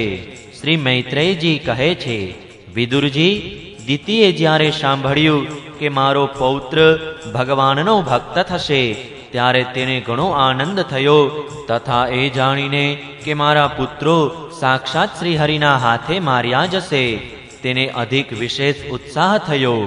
ત્રીજા સ્કંદ અંતર્ગત દિતિ કશ્યપ સંવાદ અંતર્ગત 14મો અધ્યાય સમાપ્ત. જય શ્રી કૃષ્ણ. ઓમ નમો ભગવતે વાસુદેવાય. 15મો અધ્યાય.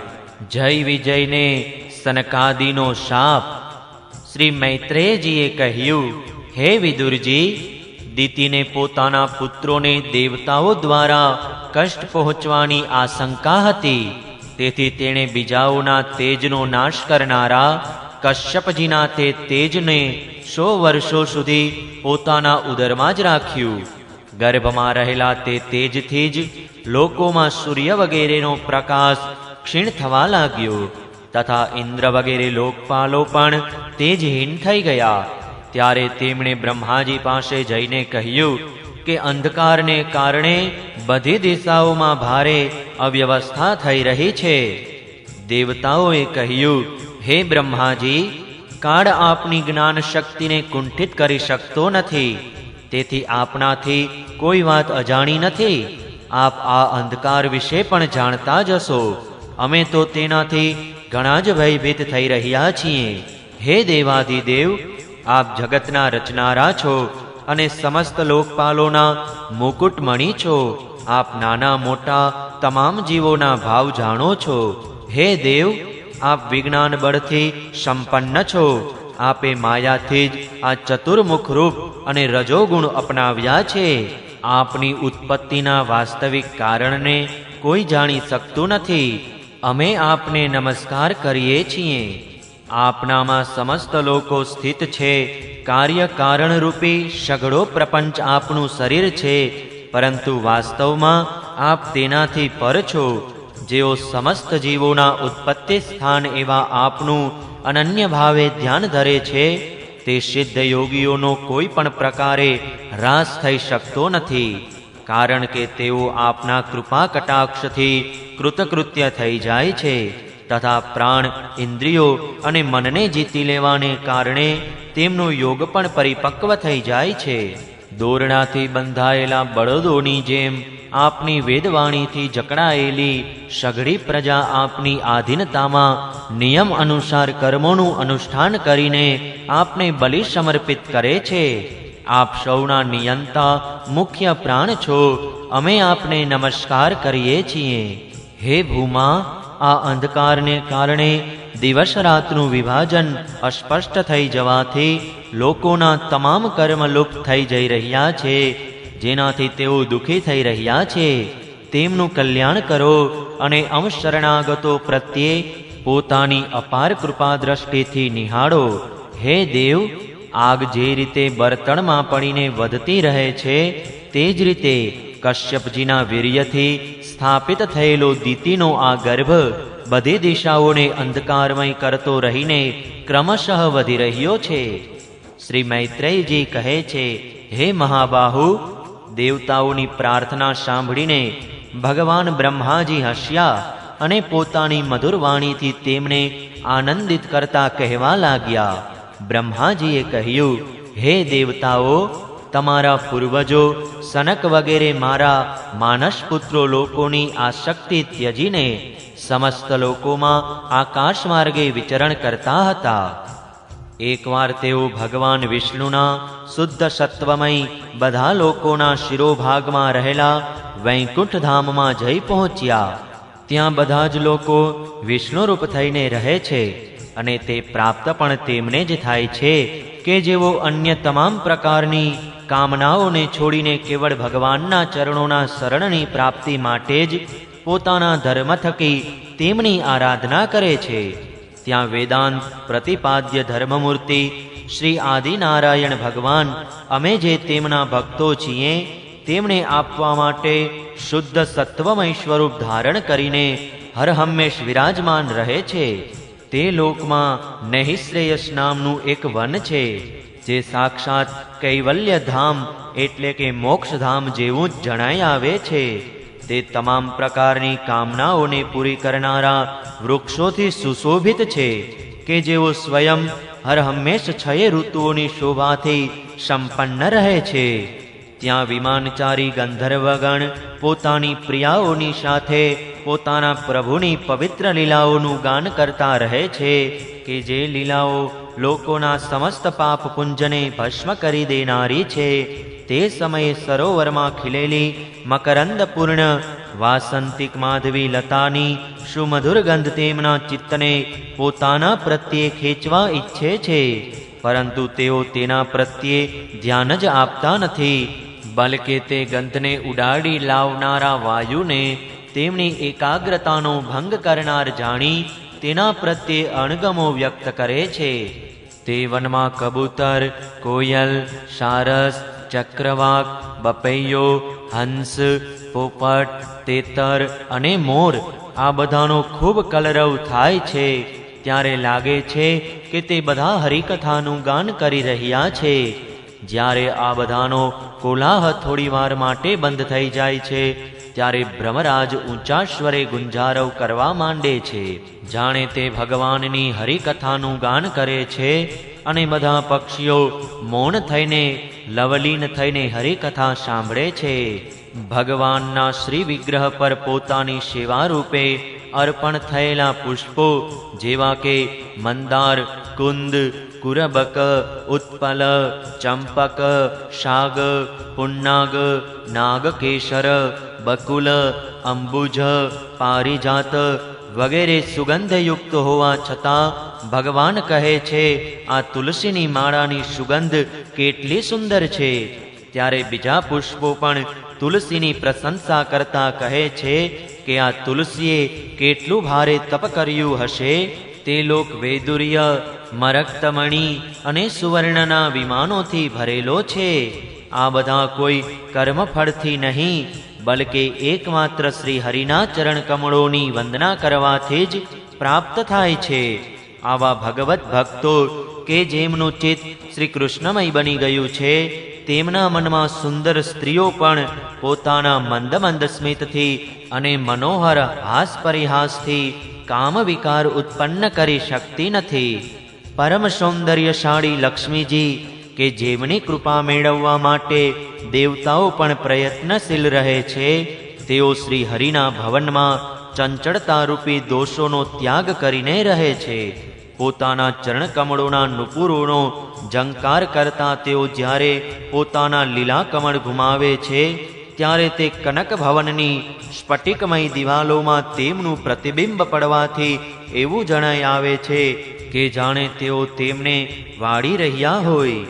હે પ્રિય દેવતાઓ, દાસીઓને સાથે લઈને જ્યારે લક્ષ્મીજી પોતાના ક્રીડાવનમાં તુલસી દલ વડે ભગવાનનું પૂજન કરે છે, ત્યારે ત્યાંના નિર્મળ જળથી ભરેલા સરોવરમાં કે જેમના ઘાટ પરવાળાના બનેલા છે, તેમનામાં પોતાની સુંદર લટકાવલીથી અને ઊંચી નાસિકાથી સુશોભિત મુખારવિંદ જોઈને ભગવાનનું સ્મરણ થાય છે કે ભગવાને મને કેટલો પ્રેમ આપ્યો છે.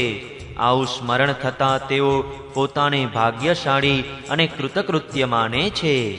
જે મનુષ્યો ભગવાનની પાપોનું અપહરણ કરનારી લીલા કથાઓને સાંભળવાનું છોડીને બુદ્ધિને નષ્ટ કરનારી અર્થકામ સંબંધિત અન્ય નિંદિત કથાઓ સાંભળે છે, તેઓ તે વૈકુંઠ ધામમાં જઈ શકતા નથી. અરે રે, એ કેટલા દુઃખની વાત છે કે તે સારહીન વાતો સાંભળે છે, ત્યારે એ તેમના પુણ્યનો નાશ કરીને તેમને આશ્રય વિહોણા ઘોર નરકમાં નાખી દે છે. આ મનુષ્યોની મળે એવી પ્રાર્થના કરીએ છીએ તો પણ એમને પ્રાપ્ત થતી નથી. જેમાં તત્વજ્ઞાન અને ધર્મ બંનેની પ્રાપ્તિ થઈ શકે છે, એવું દુર્લભ મનુષ્ય શરીર પામીને પણ જે મનુષ્યો ભગવાનની આરાધના કરતા નથી, તેઓ વાસ્તવમાં તેમની સર્વત્ર ફેલાયેલી માયાથી જ મોહિત છે. આ મોટા દુઃખની વાત છે. દેવાદિદેવ શ્રી હરિનું નિરંતર ચિંતન કરતા રહેવાને કારણે જેમનાથી યમરાજ દૂર રહે છે, પરસ્પર પ્રભુના સુયશની ચર્ચા ચાલતી રહેવાથી જેમના નેત્રોમાંથી અનુરાગજન્ય વિહ્વળતાવશ અવિરત અશ્રુધારા વહેવા લાગે છે તથા શરીરમાં રોમાંચ થઈ આવે છે, અને જેમના જેવા શીલ સ્વભાવની આપણે પણ ચાહના કરીએ છીએ, તેવા પરમ ભાગવતો જ આપણા લોકોની ઉપરના તે વૈકુંઠ ધામમાં જાય છે. જે સમયે સનકાદિ મુનિઓ વિશ્વગુરુ શ્રી હરિના નિવાસ સ્થાનમાં સમસ્ત લોકોના વંદનીય અને શ્રેષ્ઠ દેવતાઓના વિચિત્ર વિમાનોથી વિભૂષિત તે પરમ દિવ્ય અને અદ્ભુત વૈકુંઠ ધામમાં પોતાના યોગ બળથી પહોંચ્યા, ત્યારે તેમને ઘણો જ આનંદ થયો. ભગવાનના દર્શનની લાલસાથી અન્ય દર્શનીય સામગ્રીની ઉપેક્ષા કરતા રહીને જ્યારે તેઓ વૈકુંઠ ધામના 6 ઉંબરા પાર કરીને 7મા પર પહોંચ્યા, ત્યારે ત્યાં તેમણે હાથમાં ગદા લઈને ઊભેલા 2 સરખી ઉંમરના દેવશ્રેષ્ઠો દેખાયા કે જેઓ બાજુબંધ, કુંડળ, મુગટ વગેરે અનેક અમૂલ્ય આભૂષણોથી અલંકૃત હતા. તેમની ચાર સાંભળી ભુજાઓની વચ્ચે મત મધુકરોથી ગુંજતી વનમાળા સુશોભિત હતી, તથા વાકી ભ્રુકુટી, ફફડતા નસકોરા અને લાલ આંખોને કારણે તેમના ચહેરા પર કંઈક ક્રોધના લક્ષણ દેખાયા. એમના આ રીતે જોતા રહેવા છતાં પણ તે મુનિઓ તેમની સાથે કશી જ પૂછપરછ કર્યા વિના જેવી રીતે સુવર્ણ અને વ્રજના દરવાજાઓ વાળા પહેલા 6 ઉંબરા ઓળંગીને આવ્યા હતા, તે જ રીતે આ દરવાજામાં પણ ઘૂસી ગયા. તેમની દ્રષ્ટિ તો સર્વત્ર સમાન હતી અને તેઓ નિઃશંક થઈને કશી રોકટોક વિના સર્વત્ર વિચરતા હતા.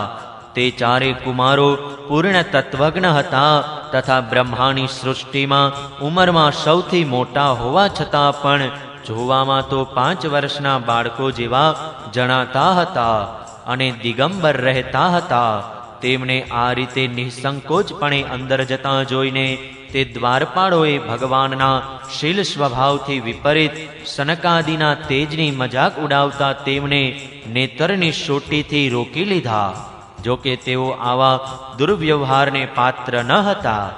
જ્યારે તે દ્વારપાળોએ વૈકુંઠવાસી દેવતાઓની નજર સામે અત્યંત પૂજનીય એવા તે કુમારોને આ રીતે રોક્યા, ત્યારે પોતાના પ્રિયતમ પ્રભુના દર્શનમાં વિઘ્ન પડવાને કારણે તેમના નેત્રો ઓચિંતા થોડા ક્રોધને લીધે લાલ થઈ ઉઠ્યા અને તેઓ આ પ્રમાણે કહેવા લાગ્યા. મુનિઓએ કહ્યું, અરે દ્વારપાળો, જે લોકો ભગવાનની ઉચ્ચ સેવાના પ્રભાવથી આ લોક પામીને અહીં નિવાસ કરે છે, તેઓ તો ભગવાન જેવા જ સમદર્શી હોય છે. તમે બંને પણ તેઓમાંના જ છો, છતાં તમારા સ્વભાવમાં આવી વિષમતા કેમ છે? ભગવાનનો પરમ શાંત સ્વભાવ છે, તેમનો કોઈની સાથે વિરોધ પણ નથી. તો પછી અહીં એવું કોણ છે કે જેના પર શંકા કરી શકાય? તમે સ્વયં કુટિલ છો, તેથી જ પોતાના જ જેવા બીજાઓ છે એવી શંકા કરો છો.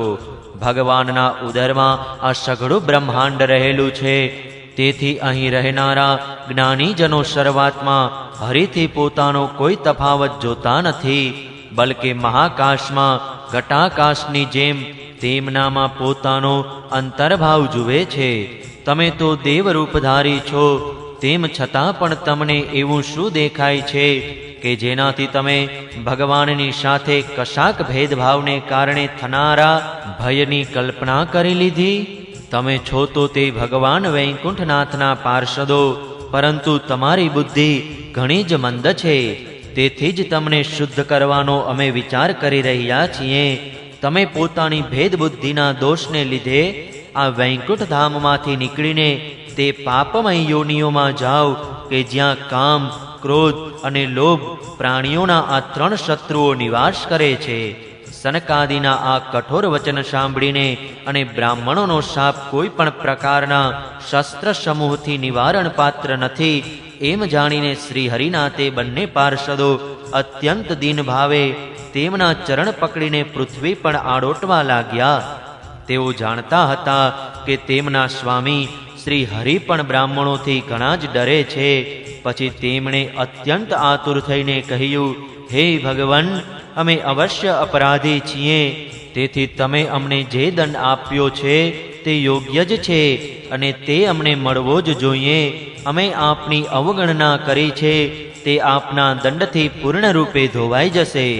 અમારી આપને એક વિનંતી છે કે આપ આપના કરુણા અંશથી એટલી કૃપા કરો કે અધમમાં અધમ યોનિમાં જવા છતાં પણ ભગવત સ્મરણને નષ્ટ કરનારો મોહ અમને પ્રાપ્ત ન થાય. તે સમયે સાધુજનોના હૃદયધન ભગવાન કમળનાભને જ્યારે ખબર પડી કે મારા દ્વારપાળોએ શનકાદિ સાધુઓનો અનાદાર કર્યો છે, ત્યારે તેઓ લક્ષ્મીજી સમેત પોતાના તેજ શ્રી ચરણોથી ચાલીને જ ત્યાં પહોંચ્યા કે જેમને પરમહંસ મુનિજનો પણ શોધતા રહે છે, પણ સરળતાથી મેળવી શકતા નથી. સનકાદિઓએ જોયું કે તેમની સમાધિના વિષયભૂત શ્રી વૈકુંઠનાથ સ્વયં તેમને નેત્રગોચર થઈને પધાર્યા છે, તેમની સાથે જ પાર્ષદો છત્ર ચામર વગેરે લઈને ચાલી રહ્યા છે તથા પ્રભુની બંને બાજુએ રાજહંસની પાંખો જેવા બે શ્વેત ચામર ઢોળાઈ રહ્યા છે. તેમના શીતળ વાયુથી તેમના શ્વેત છત્રને લગાડેલી મોતીઓની ઝાલર ઝૂલતી રહીને એવી શોભી રહી છે કે જાણે ચંદ્રમાના કિરણોમાંથી અમૃતના બિંદુ જરી રહ્યા હોય. પ્રભુ સમસ્ત સદ્ગુણોના આશ્રય છે.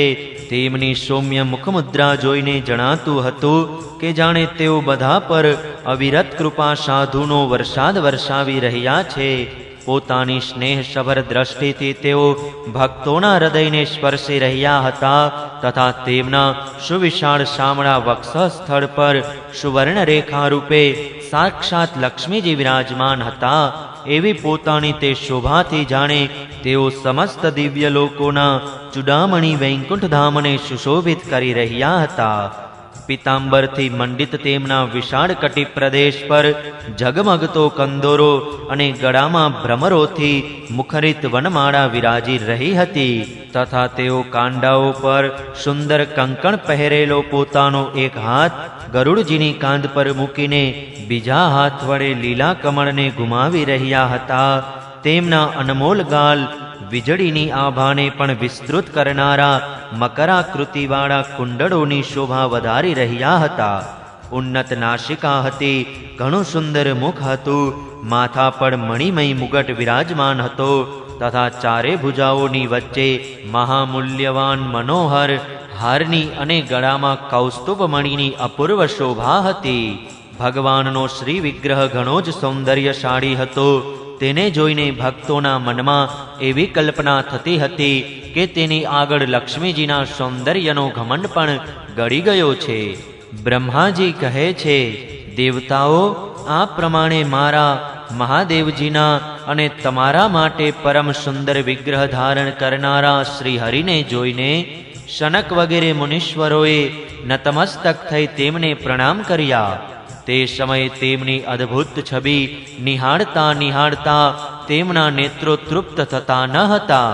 સનકાદિ મુનીશ્વરો નિરંતર બ્રહ્માનંદમાં નિમગ્ન રહેતા હતા, પરંતુ જ્યારે ભગવાન કમલ નયનના ચરણ કમળોના મકરંદ સાથે મળેલી તુલસી મંજરીની ગંધથી સુવાસિત વાયુ નાસિકા દ્વારા તેમના અંતઃકરણમાં પ્રવેશ્યો ત્યારે તેઓ ભક્તિ વિહ્વળ થઈને પોતાના શરીરને સંભાળી ન શક્યા.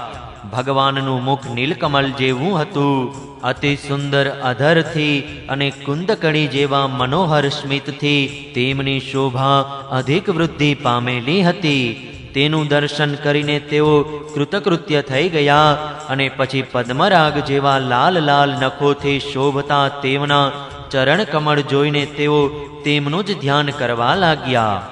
આ પ્રમાણે ભગવાનના મુખની છબીને જુએ છે તો તેમના ચરણ કમળો પરથી દ્રષ્ટિ હટી જાય છે અને ચરણ કમળોની શોભાને જુએ છે તો મુખ કમળનું ધ્યાન છૂટી જાય છે.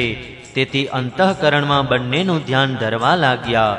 મોક્ષ ઈચ્છનારા યોગીઓ જેને યોગ માર્ગ દ્વારા પ્રાપ્ત કરવા શોધ્યા કરે છે તથા ભક્તો જે સ્વરૂપનું આદરપૂર્વક ધ્યાન ધરે છે તેવા નેત્રોને લોભાવનારા અને અન્ય કોઈ પણ સાધનથી પ્રાપ્ત ન થનારા સ્વાભાવિક રીતે અષ્ટસિદ્ધિયુક્ત પોતાના શ્રી વિગ્રહને દેખાડનારા ભગવાનની સનકાદિ મુનિઓ સ્તુતિ કરે છે.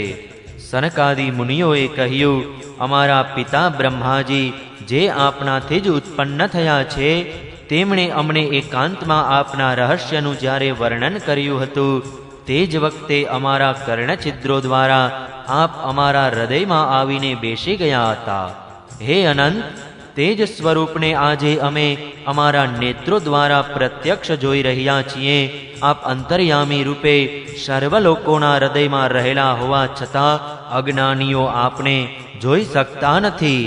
હે ભગવાન, સાક્ષાત પરમાત્મ તત્વ આપ જ છો એવું અમે જાણીએ છીએ. અત્યારે આપ આપના વિશુદ્ધ સત્વમય વિગ્રહથી આ ભક્તોને આનંદિત કરી રહ્યા છો. આપની કૃપાથી પ્રાપ્ત થયેલ દ્રઢ ભક્તિ યોગ દ્વારા જેમની અહંકાર વૃત્તિ ક્ષીણ થઈ ગઈ છે એવા વૈરાગી મુનિઓ જ આપના તત્વને પોતાના હૃદયમાં જાણે છે. હે પ્રભુ, આપની સુકીર્તિ અત્યંત કીર્તનીય છે અને તે સાંસારિક દુઃખોનું નિવારણ કરનારી છે. આપના ચરણોના શરણમાં રહેનારા જે મહાભાગ્યશાળીઓ આપની કથાઓના રસિક છે, તેઓ આપની આત્યંતિક કૃપા સ્વરૂપ મોક્ષપ્રદને પણ કંઈ અધિક ગણતા નથી. તો પછી સ્વર્ગ તેમના માટે કઈ મોટી વાત છે, જ્યાં હંમેશા પતનનો ભય રહેલો જ છે. જ્યારે ભગવાનની કૃપા તો જન્મ મરણ રૂપી આવાગમોનો જ અંત કરી દે છે. હે ભગવાન, જો અમારું ચિત્ત ભમરાની જેમ આપના ચરણ કમળોમાં જ રમણ કરતું રહે, અમારી વાણી તુલસીની જેમ આપના ચરણોના સંબંધથી જ સુશોભિત થાય અને અમારા કાન આપની સુકીર્તિની સુધાથી પરિપૂર્ણ રહે, તો અમારા પોતાના પાપોને કારણે ભલેને અમારો જન્મ નરક વગેરે યોનિઓમાં થાય, એની અમને કોઈ ચિંતા નથી. હે વિપુલ કીર્તિ પ્રભુ, આપે અમારી સમક્ષ આ જે મનોહર રૂપ પ્રગટ કર્યું છે, તેનાથી અમારી આંખોને ઘણું જ સુખ મળ્યું છે. વિષયાસક્ત અજિતેન્દ્રિય મનુષ્યો માટે આપના આ રૂપનું દર્શન થવું અત્યંત મુશ્કેલ છે. આપ સાક્ષાત ભગવાન છો અને આ રીતે સ્પષ્ટપણે અમારી આંખો સામે પ્રગટ થયા છો. અમે આપને પ્રણામ કરીએ છીએ. ત્રીજા સ્કંદ અંતર્ગત જય વિજયને સનકાદિનો શાપ નામનો 15મો અધ્યાય સમાપ્ત. જય શ્રી કૃષ્ણ. ઓમ નમો ભગવતે વાસુદેવાય. 16મો અધ્યાય જય વિજયનું વૈકુંઠમાંથી પતન. શ્રી બ્રહ્માજીએ કહ્યું, હે દેવગણ, સનકાદિ યોગનિષ્ઠ મુનિઓએ જ્યારે આ પ્રમાણે સ્તુતિ કરી, ત્યારે વૈકુંઠવાસી શ્રી હરિ તેમની પ્રશંસા કરતા આ પ્રમાણે કહ્યું. શ્રી ભગવાને કહ્યું, હે મુનિવરો, આ જય વિજય મારા પાર્ષદ છે.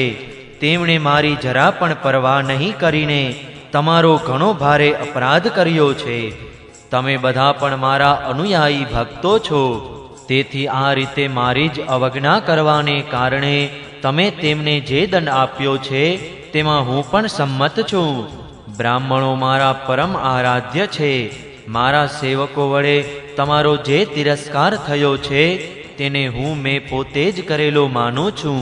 તેથી હું તમારી પાસેથી પ્રસન્નતાની યાચના કરું છું. સેવકો અપરાધ કરે છે ત્યારે સંસાર તેમના સ્વામીનું જ નામ લે છે. તે અપયસ તેની કીર્તિને એવી રીતે કલંકિત કરી દે છે કે જેવી રીતે ત્વચાને ચર્મરોગ. કારણ કે સેવકના કરેલા કામનો યશ અપયસ માલિકને ફાડે જાય છે. મારી નિર્મળ સુકીર્તિની સુધામાં ડૂબકી મારવાથી ચાંડાલ પર્યંતનું સઘળું જગત તરત પવિત્ર થઈ જાય છે. તેથી જ હું વિકુંઠ કહેવાઉં છું. પરંતુ આ પવિત્ર કીર્તિ મને તમારા બ્રાહ્મણો થકી જ પ્રાપ્ત થયેલી છે. તેથી જે કોઈ તમારી વિરુદ્ધ આચરણ કરશે, તે મારી ભુજા પણ કેમ ન હોય, હું તેને તરત કાપી નાખીશ. તમારી સેવા કરવાથી જ મારી ચરણરજને એવી પવિત્રતા પ્રાપ્ત થઈ છે કે તે સઘળા પાપોનો તત્કાળ નાશ કરી દે છે.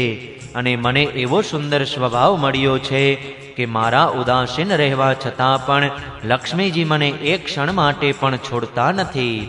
કે જેમને લેશ માત્ર કૃપા કટાક્ષ પામવા બ્રહ્મા વગેરે અન્ય દેવતાઓ અનેક પ્રકારના નિયમો અને વ્રતોનું પાલન કરે છે, તો પણ જેઓ પોતાના સંપૂર્ણ કર્મફળ મને અર્પણ કરીને હંમેશા સંતુષ્ટ રહે છે, તે નિષ્કામ બ્રાહ્મણો પ્રત્યેક કોળિયાથી તૃપ્ત થતા રહીને ઘીથી તરબોળ જાત જાતના પકવાનોનું જ્યારે ભોજન કરે છે, ત્યારે તેમના મુખેથી હું જેટલો તૃપ્ત થાઉં છું, તેટલો યજ્ઞમાં અગ્નિરૂપી મુખેથી યજમાને અર્પણ કરેલી આહુતિઓ ગ્રહણ કરીને થતો નથી. યોગમાયાનું અખંડ અને અપાર ઐશ્વર્ય મારે આધીન છે, તથા મારા ચરણોદકરૂપી ગંગાજી ચંદ્રમાને મસ્તક પર ધારણ કરનારા ભગવાન શંકર સમેત સમસ્ત લોકોને પવિત્ર કરે છે. આવો પરમ પવિત્ર અને પરમેશ્વર હોવા છતાં પણ હું જેમની પવિત્ર ચરણરજ પોતાના મુગટ પર ધારણ કરું છું, તે બ્રાહ્મણોનું કર્મ કોણ સહન નહીં કરે? બ્રાહ્મણો, દૂધ આપતી ગાયો, અને અનાથ પ્રાણીઓ એ મારા જ શરીર છે. પાપોને લીધે વિવેક દ્રષ્ટિ નષ્ટ થઈ જવાને કારણે જે મનુષ્યો તેમને મારાથી ભિન્ન સમજે છે તેમને મારા વડે નિમાયેલા યમરાજાના ગીધ જેવા દૂતો કે જેઓ સર્પ જેવા ક્રોધી છે, અત્યંત ક્રોધિત થઈને પોતાની ચાંચોથી ચૂથે છે. બ્રાહ્મણ જો તિરસ્કારપૂર્વક કડવું પણ બોલે તેમ છતાં જે મનુષ્યો તેનામાં મારી ભાવના કરીને પ્રસન્ન ચિત્તે તથા અમૃતસભર સ્મિતયુક્ત મુખ કમળથી તેનો આદર કરે છે તથા જેમ ગુસ્સે થયેલા પિતાને પુત્ર મનાવે છે તેવી જ રીતે જે મનુષ્યો પ્રેમપૂર્ણ વચનોથી પ્રાર્થના કરતા રહીને તે બ્રાહ્મણને શાંત કરે છે તેમણે મને વશ કરી લીધો છે. મારા આ સેવકોએ મારો અભિપ્રાય સમજ્યા વિના જ આપનું અપમાન કર્યું છે. તેથી મારી વિનંતીથી આપ મારા પર માત્ર એટલી કૃપા કરો કે આમનો નિર્વાસન કાળ વહેલો સમાપ્ત થઈ જાય. આ લોકો પોતાના અપરાધને અનુરૂપ અધમ ગતિ ભોગવીને જલ્દીથી મારી પાસે આવી જાય. આ બ્રાહ્મણો પ્રત્યે ભગવાનનો કેટલો આદર ભાવ છે કે સ્વયં જગતના સ્વામી હોવા છતાં બ્રાહ્મણોને આટલું માન આપે છે. આ જ છે ભગવાનની ભગવત્તા. શ્રી બ્રહ્માજી કહે છે, હે દેવતાઓ, સનકાદિ મુનિઓ ક્રોધરૂપી શાપથી દંશ પામેલા હતા તો પણ તેમનું ચિત્ત અંતઃકરણને પ્રકાશિત કરનારી ભગવાનની મંત્રમય સુમધુર વાણી સાંભળતા તૃપ્ત થયું નહીં. ભગવાનનું કથન ઘણું જ મનોહર અને સંક્ષેપ્તમાં હતું, પરંતુ તે એટલું અર્થસભર, સારયુક્ત, દુર્વિજ્ઞેય અને ગહન હતું કે ઘણું ધ્યાન દઈને સાંભળવા અને વિચારવા છતાં પણ તેઓ એ જાણી શક્યા નહીં કે ભગવાન શું કરવા ઈચ્છે છે. ભગવાનની આ અદ્ભુત ઉદારતા જોઈને તેઓ આનંદિત થયા અને તેમનું અંગે અંગ પુલકિત થઈ ગયું. પછી યોગમાયાના પ્રભાવથી પોતાના ઐશ્વર્યનો પ્રભાવ પ્રગટ કરનારા પ્રભુને તેઓ હાથ જોડીને કહેવા લાગ્યા. મુનિઓએ કહ્યું, હે સ્વયં પ્રકાશ ભગવાન, આપ સર્વેશ્વર હોવા છતાં પણ એમ જે કહી રહ્યા છો કે તમે મારા પર કૃપા કરો, તે કથનથી આપનો શો અભિપ્રાય છે એ અમે જાણી શક્યા નથી. હે પ્રભુ, આપ બ્રાહ્મણનું પરમ હિત કરનારા છો, તેથી લોક શિક્ષણ માટે આપ ભલેને એવું માનતા હો કે બ્રાહ્મણો મારા આરાધ્ય દેવ છે, પણ વસ્તુતઃ તો બ્રાહ્મણો તથા દેવતાઓના પણ દેવતા બ્રહ્માજીના પણ આપ જ આત્મા અને આરાધ્ય દેવ છો. સનાતન ધર્મ આપનાથી જ ઉત્પન્ન થયો છે. આપના અવતારો થકી જ અવારનવાર તેનું રક્ષણ થાય છે તથા નિર્વિકાર સ્વરૂપ આપ જ ધર્મનું પરમ ગૂઢ રહસ્ય છો. આ શાસ્ત્રનો મત છે. આપની કૃપાથી નિવૃત્તિ પરાયણ યોગીઓ સહજપણે જ મૃત્યુરૂપે સંસાર સાગર તરી જાય છે, પછી ભલા અન્ય કોઈ આપના પર શી કૃપા કરી શકે. હે ભગવાન, બીજા અર્થકામી મનુષ્યો જેમની ચરણરજને હંમેશા પોતાના મસ્તક પર ધારણ કરે છે તેવા લક્ષ્મીજી નિરંતર આપની સેવામાં સંલગ્ન રહે છે.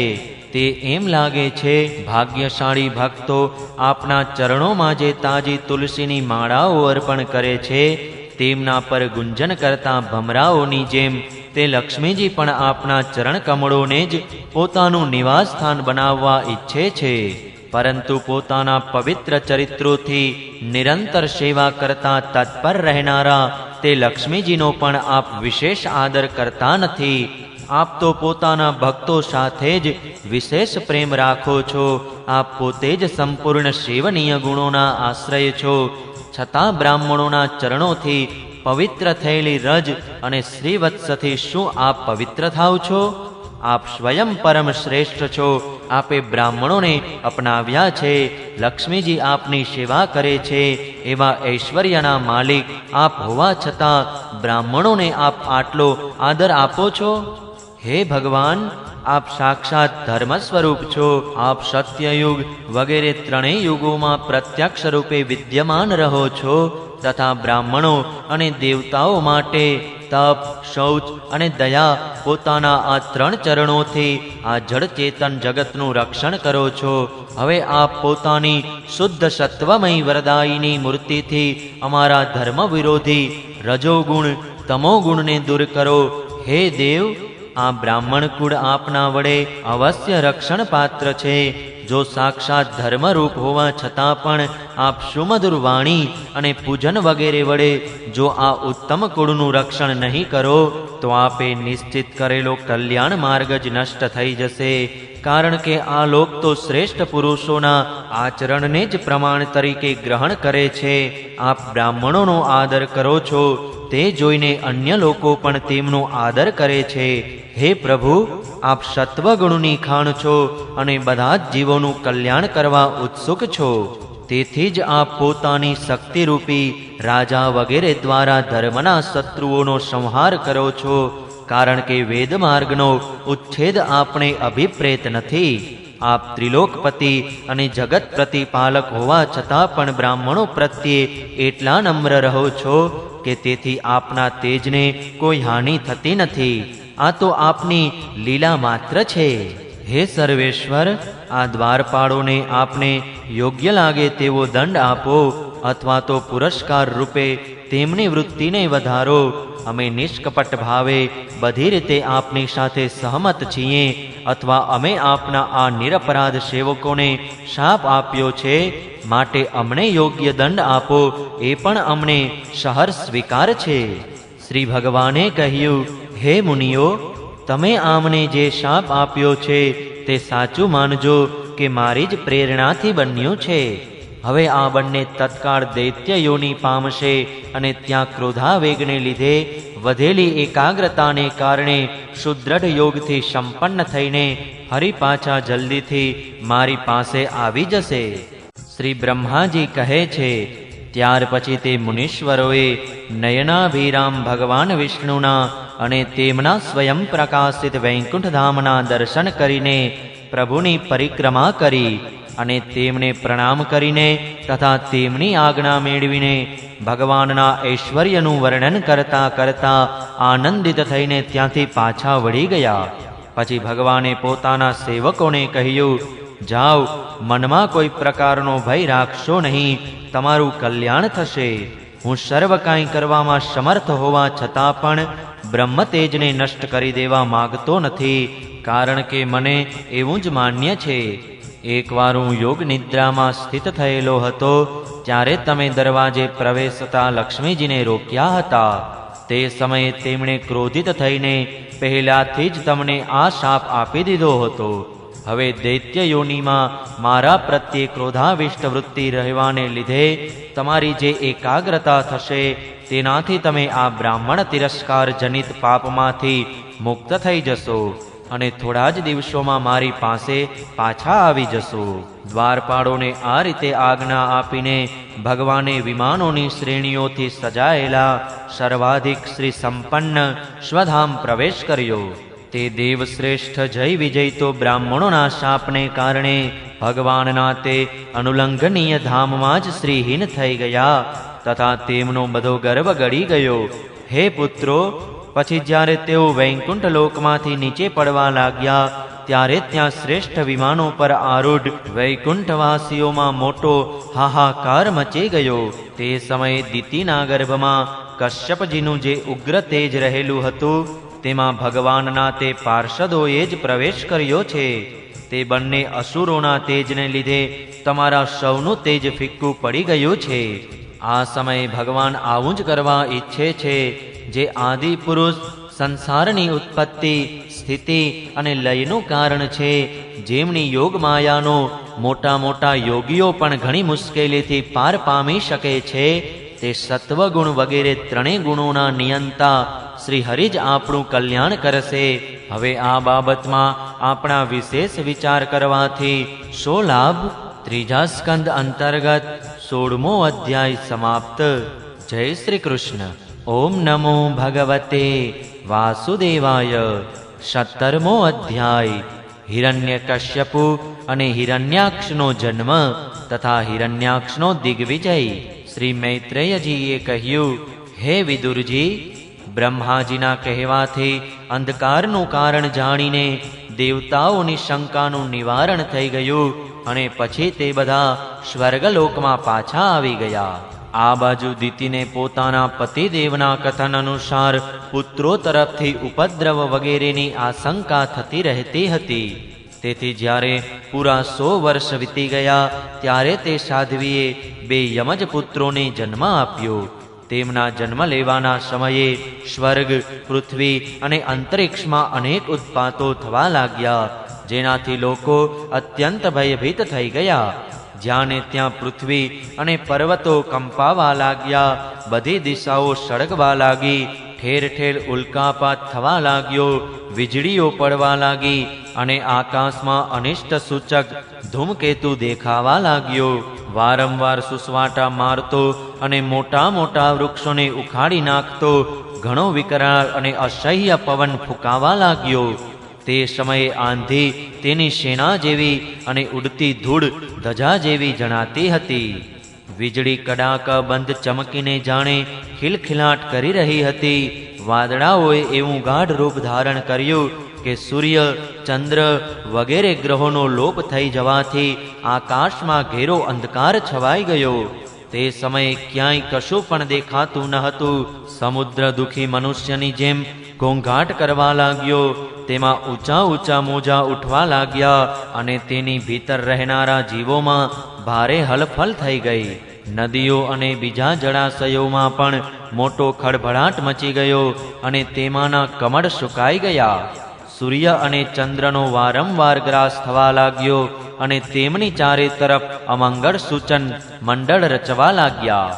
વાદળાઓ વિના જ ગર્જનાનો અવાજ થવા લાગ્યો તથા ગુફાઓમાંથી રથના ઘરઘરાટ જેવો અવાજ નીકળવા લાગ્યો. ગામોમાં ગીધો અને ઘુવડોના ભયાનક શબ્દો સાથે જ શિયાળવા મોંમાંથી ભભૂકતી આગ ઓકીને ભારે અમંગળ અવાજો કાઢવા લાગ્યા. જ્યાં ને ત્યાં કૂતરાઓ પોતાની કોડ ઊંચી કરીને ક્યારેક ગાતા હોય તો ક્યારેક રોતા હોય એમ જાત જાતના અવાજ કરવા લાગ્યા. હે વિદુરજી, ટોળે ટોળામાં ગધેડાઓ પોતાની કઠોર ખરીઓથી જમીન ખોદતા અને ભૂંકવાનો અવાજ કરતા ગાંડા થઈને અહીં તહીં દોડવા લાગ્યા. ગધેડાઓના ભૂંકવાથી ડરી જઈને પક્ષીઓ રડવા કિકિયારીઓ કરવા લાગ્યા અને માળાઓમાંથી ઉડી જવા લાગ્યા. પોતાની ગમાણોમાં બંધાયેલા અને વનમાં ચરતા ગાય, બળદ વગેરે પશુઓએ ભયના માર્યા મળમૂત્ર કરી દીધા. ગાયો એવી ડરી ગઈ કે દોહવાથી તેમના થાનોમાંથી લોહી નીકળવા લાગ્યું. વાદળો પરુનો વરસાદ વરસાવા લાગ્યા. દેવમૂર્તિઓની આંખોમાંથી આંસુ વહેવા લાગ્યા અને વગર આંધીએ જ વૃક્ષો ઉખડી ઉખડીને પડવા લાગ્યા. શનિ, રાહુ વગેરે ક્રૂર ગ્રહો પ્રબળ થઈને ચંદ્ર, બૃહસ્પતિ વગેરે સૌમ્ય ગ્રહોને તથા ઘણા બધા નક્ષત્રોને અતિક્રમીને વક્રગતિએ ચાલવા લાગ્યા તથા પરસ્પર યુદ્ધ કરવા લાગ્યા. આવા જ બીજા પણ અનેક ભયંકર ઉત્પાતો જોઈને સનકાદી વગેરે સિવાયના બીજા બધા જ જીવો ભયભીત થઈ ગયા તથા તે ઉત્પાતોનું રહસ્ય નહીં જાણવાને કારણે તેઓ એમ સમજ્યા કે હવે સંસારનો પ્રલય થનાર છે. તે બંને આદિ દૈત્યો જન્મ્યા પછી તરત જ પોતાના વજ્ર જેવા કઠોર શરીરને વધીને મોટા પર્વતો જેવા થઈ ગયા તથા તેમનું પૂર્વ પરાક્રમ પણ પ્રગટ થઈ ગયું. તેઓ એટલા ઊંચા હતા કે તેમના સુવર્ણમય મુગટોના અગ્રભાગ સ્વર્ગને સ્પર્શતો હતો અને તેમના વિશાળ શરીરોથી સઘળી દિશાઓ ઢંકાઈ જતી હતી. તેમની ભુજાઓ પર સુવર્ણના બાજુબંધ ચમકી રહ્યા હતા. તેઓ ધરતી પર જે એક એક ડગ માંડતા હતા તેનાથી ભૂકંપ થવા લાગતો હતો અને જ્યારે તેઓ ઊભા રહી જતા હતા ત્યારે તેમની જગમગતી ચમકીલી કટી મેખલાથી સુશોભિત કમર પોતાના પ્રકાશથી સૂર્યને પણ પરાસ્ત કરતી હતી. તેઓ બંને યમજ હતા. પ્રજાપતિ કશ્યપજીએ તેમનું નામકરણ કર્યું. એમાંનો જે પહેલો તેમના વીર્યથી દિતિના ગર્ભમાં સ્થાપિત થયો હતો તેનું નામ હિરણ્યકશ્યપુ રાખ્યું અને દિતિના ગર્ભમાંથી જે પહેલો નીકળ્યો તે હિરણ્યાક્ષના નામે વિખ્યાત થયો. હિરણ્યકશ્યપુ બ્રહ્માજીના વરદાનથી મૃત્યુના ભયથી મુક્ત થઈ જવાને કારણે ઘણો ઉદ્ધત બની ગયો હતો. તેણે પોતાના બાહુબળથી લોકપાલો સમેત ત્રણેય લોકોને પોતાને વશ કરી લીધા. તે પોતાના નાના ભાઈ હિરણ્યાક્ષને ઘણો પ્રેમ કરતો હતો અને તે પણ હંમેશા પોતાના મોટા ભાઈને ગમતું કાર્ય કરતો રહેતો હતો. એક દિવસ તે હિરણ્યાક્ષ હાથમાં ગદા લઈને યુદ્ધની તક ખોડતો ખોડતો સ્વર્ગલોકમાં જઈ પહોંચ્યો. તેનો વેગ ભારે અસહ્ય હતો. તેના પગોમાં સોનાના નુપુર ઝળકી રહ્યા હતા. ગળામાં વિજય સૂચક માળા પહેરેલી હતી અને ખભા પર વિશાળ ગદા રાખેલી હતી. તેના મનોબળે, શારીરિક શક્તિએ અને બ્રહ્માજીના વરદાને તેને ઉન્મત્ત કરી મૂક્યો હતો. તેથી તે સર્વથા નિરંકુશ અને નિર્ભય થઈ રહ્યો હતો. તેને જોઈને દેવતાઓ બીકના માર્યા એવી રીતે જ્યાં ત્યાં સંતાઈ ગયા, જેમ ગરુડના ભયથી સર્પો સંતાઈ જાય છે. દૈત્યરાજ હિરણ્યાક્ષે જ્યારે જોયું કે મારા તેજ સામે મોટા મોટા ગર્વિષ્ઠ ઇન્દ્ર વગેરે દેવતાઓ પણ સંતાઈ ગયા છે, ત્યારે તેમને પોતાની સામે નહીં જોતા તે વારંવાર ભયંકર ગર્જના કરવા લાગ્યો. પછી તે મહાબલી દૈત્ય ત્યાંથી પાછો ફરીને જળ ક્રીડા કરવા માટે મદમસ્ત હાથીની જેમ ઊંડા સમુદ્રમાં પેઠો કે જેમાં મોજાની ઘણી ભયંકર ગર્જના થઈ રહી હતી. જેવો તેણે સમુદ્રમાં પગ મૂક્યો કે તરત બીકના માર્યા વરુણના સૈનિકો જરચડ જીવો હેબતાઈ ગયા અને કોઈ પણ પ્રકારનું અડપલું નહીં કરવા છતાં પણ તેઓ તેની ઘાતથી જ ગભરાઈને ઘણા દૂર ભાગી ગયા. મહાબલી હિરણ્યાક્ષ અનેક વર્ષો સુધી સમુદ્રમાં જ ઘૂમતો રહ્યો અને સામે કોઈ પ્રતિપક્ષી નહીં મળતા વારંવાર વાયુ વેગથી તે સમુદ્રમાં ઉડતા પ્રચંડ મોજાઓ પર જ પોતાની લોખંડી ગદાઓના પ્રહારો કરતો રહ્યો. આ રીતે ઘૂમતો ઘૂમતો તે વરુણની રાજધાની વિભાવરીપુરીમાં જઈ પહોંચ્યો. ત્યાં પાતાળ લોકના સ્વામી જળચરોના અધિપતિ વરુણજીને જોઈને તેમની મશ્કરી કરતો હોય તેમ તેણે નીચ મનુષ્યની જેમ પ્રણામ કર્યા અને કંઈક હસતા હસતા વ્યંગપૂર્વક કહ્યું, મહારાજ, મને યુદ્ધની ભિક્ષા આપો. પ્રભુ, તમે તો લોકપાલક રાજા અને મહાન કીર્તિશાળી છો. જે લોકો પોતાને વીરબંકા સમજતા હતા તેમના મદને પણ તમે ઓગાળી ચૂક્યા છો અને પહેલા એકવાર તમે સંસારના સમસ્ત દૈત્ય દાનવોને જીતી રાજસૂય યજ્ઞ પણ કર્યો હતો. તે મદોન્મત્ત શત્રુના આ પ્રમાણે ઉપહાસ કરવાથી ભગવાન વરુણને ક્રોધ તો ઘણો થઈ આવ્યો, પણ પોતાના બુદ્ધિબળે તેઓ તેને પી ગયા અને જવાબમાં તેને કહેવા લાગ્યા, ભાઈ, અમને તો હવે યુદ્ધ વગેરેમાં કોઈ રસ રહ્યો નથી. ભગવાન પુરાણ પુરુષ સિવાય એવો કોઈ અમને દેખાતો પણ નથી કે જે તારા જેવા યુદ્ધ કુશળ વીરને યુદ્ધમાં સંતુષ્ટ કરી શકે. દૈત્યરાજ, તું તેમની પાસે જા, તેઓ જ તારી કામના પૂરી કરશે. તારા જેવા વીરો તેમના જ ગુણગાન કર્યા કરે છે. તેઓ ઘણા વીર છે. તેમની પાસે પહોંચતા જ તારી સઘળી ડંફાશ ખતમ થઈ જશે અને તું કૂતરાઓથી ઘેરાઈને વીર સૈયા પર શયન કરીશ. તેઓ તારા જેવા દુષ્ટોને હણવા અને સત્પુરુષો પર કૃપા કરવા માટે અનેક પ્રકારના રૂપ ધારણ કરતા રહે છે. ત્રીજા સ્કંદ અંતર્ગત હિરણ્યાક્ષ દિગ્વિજય અંતર્ગત 17મો અધ્યાય સમાપ્ત. જય શ્રી કૃષ્ણ.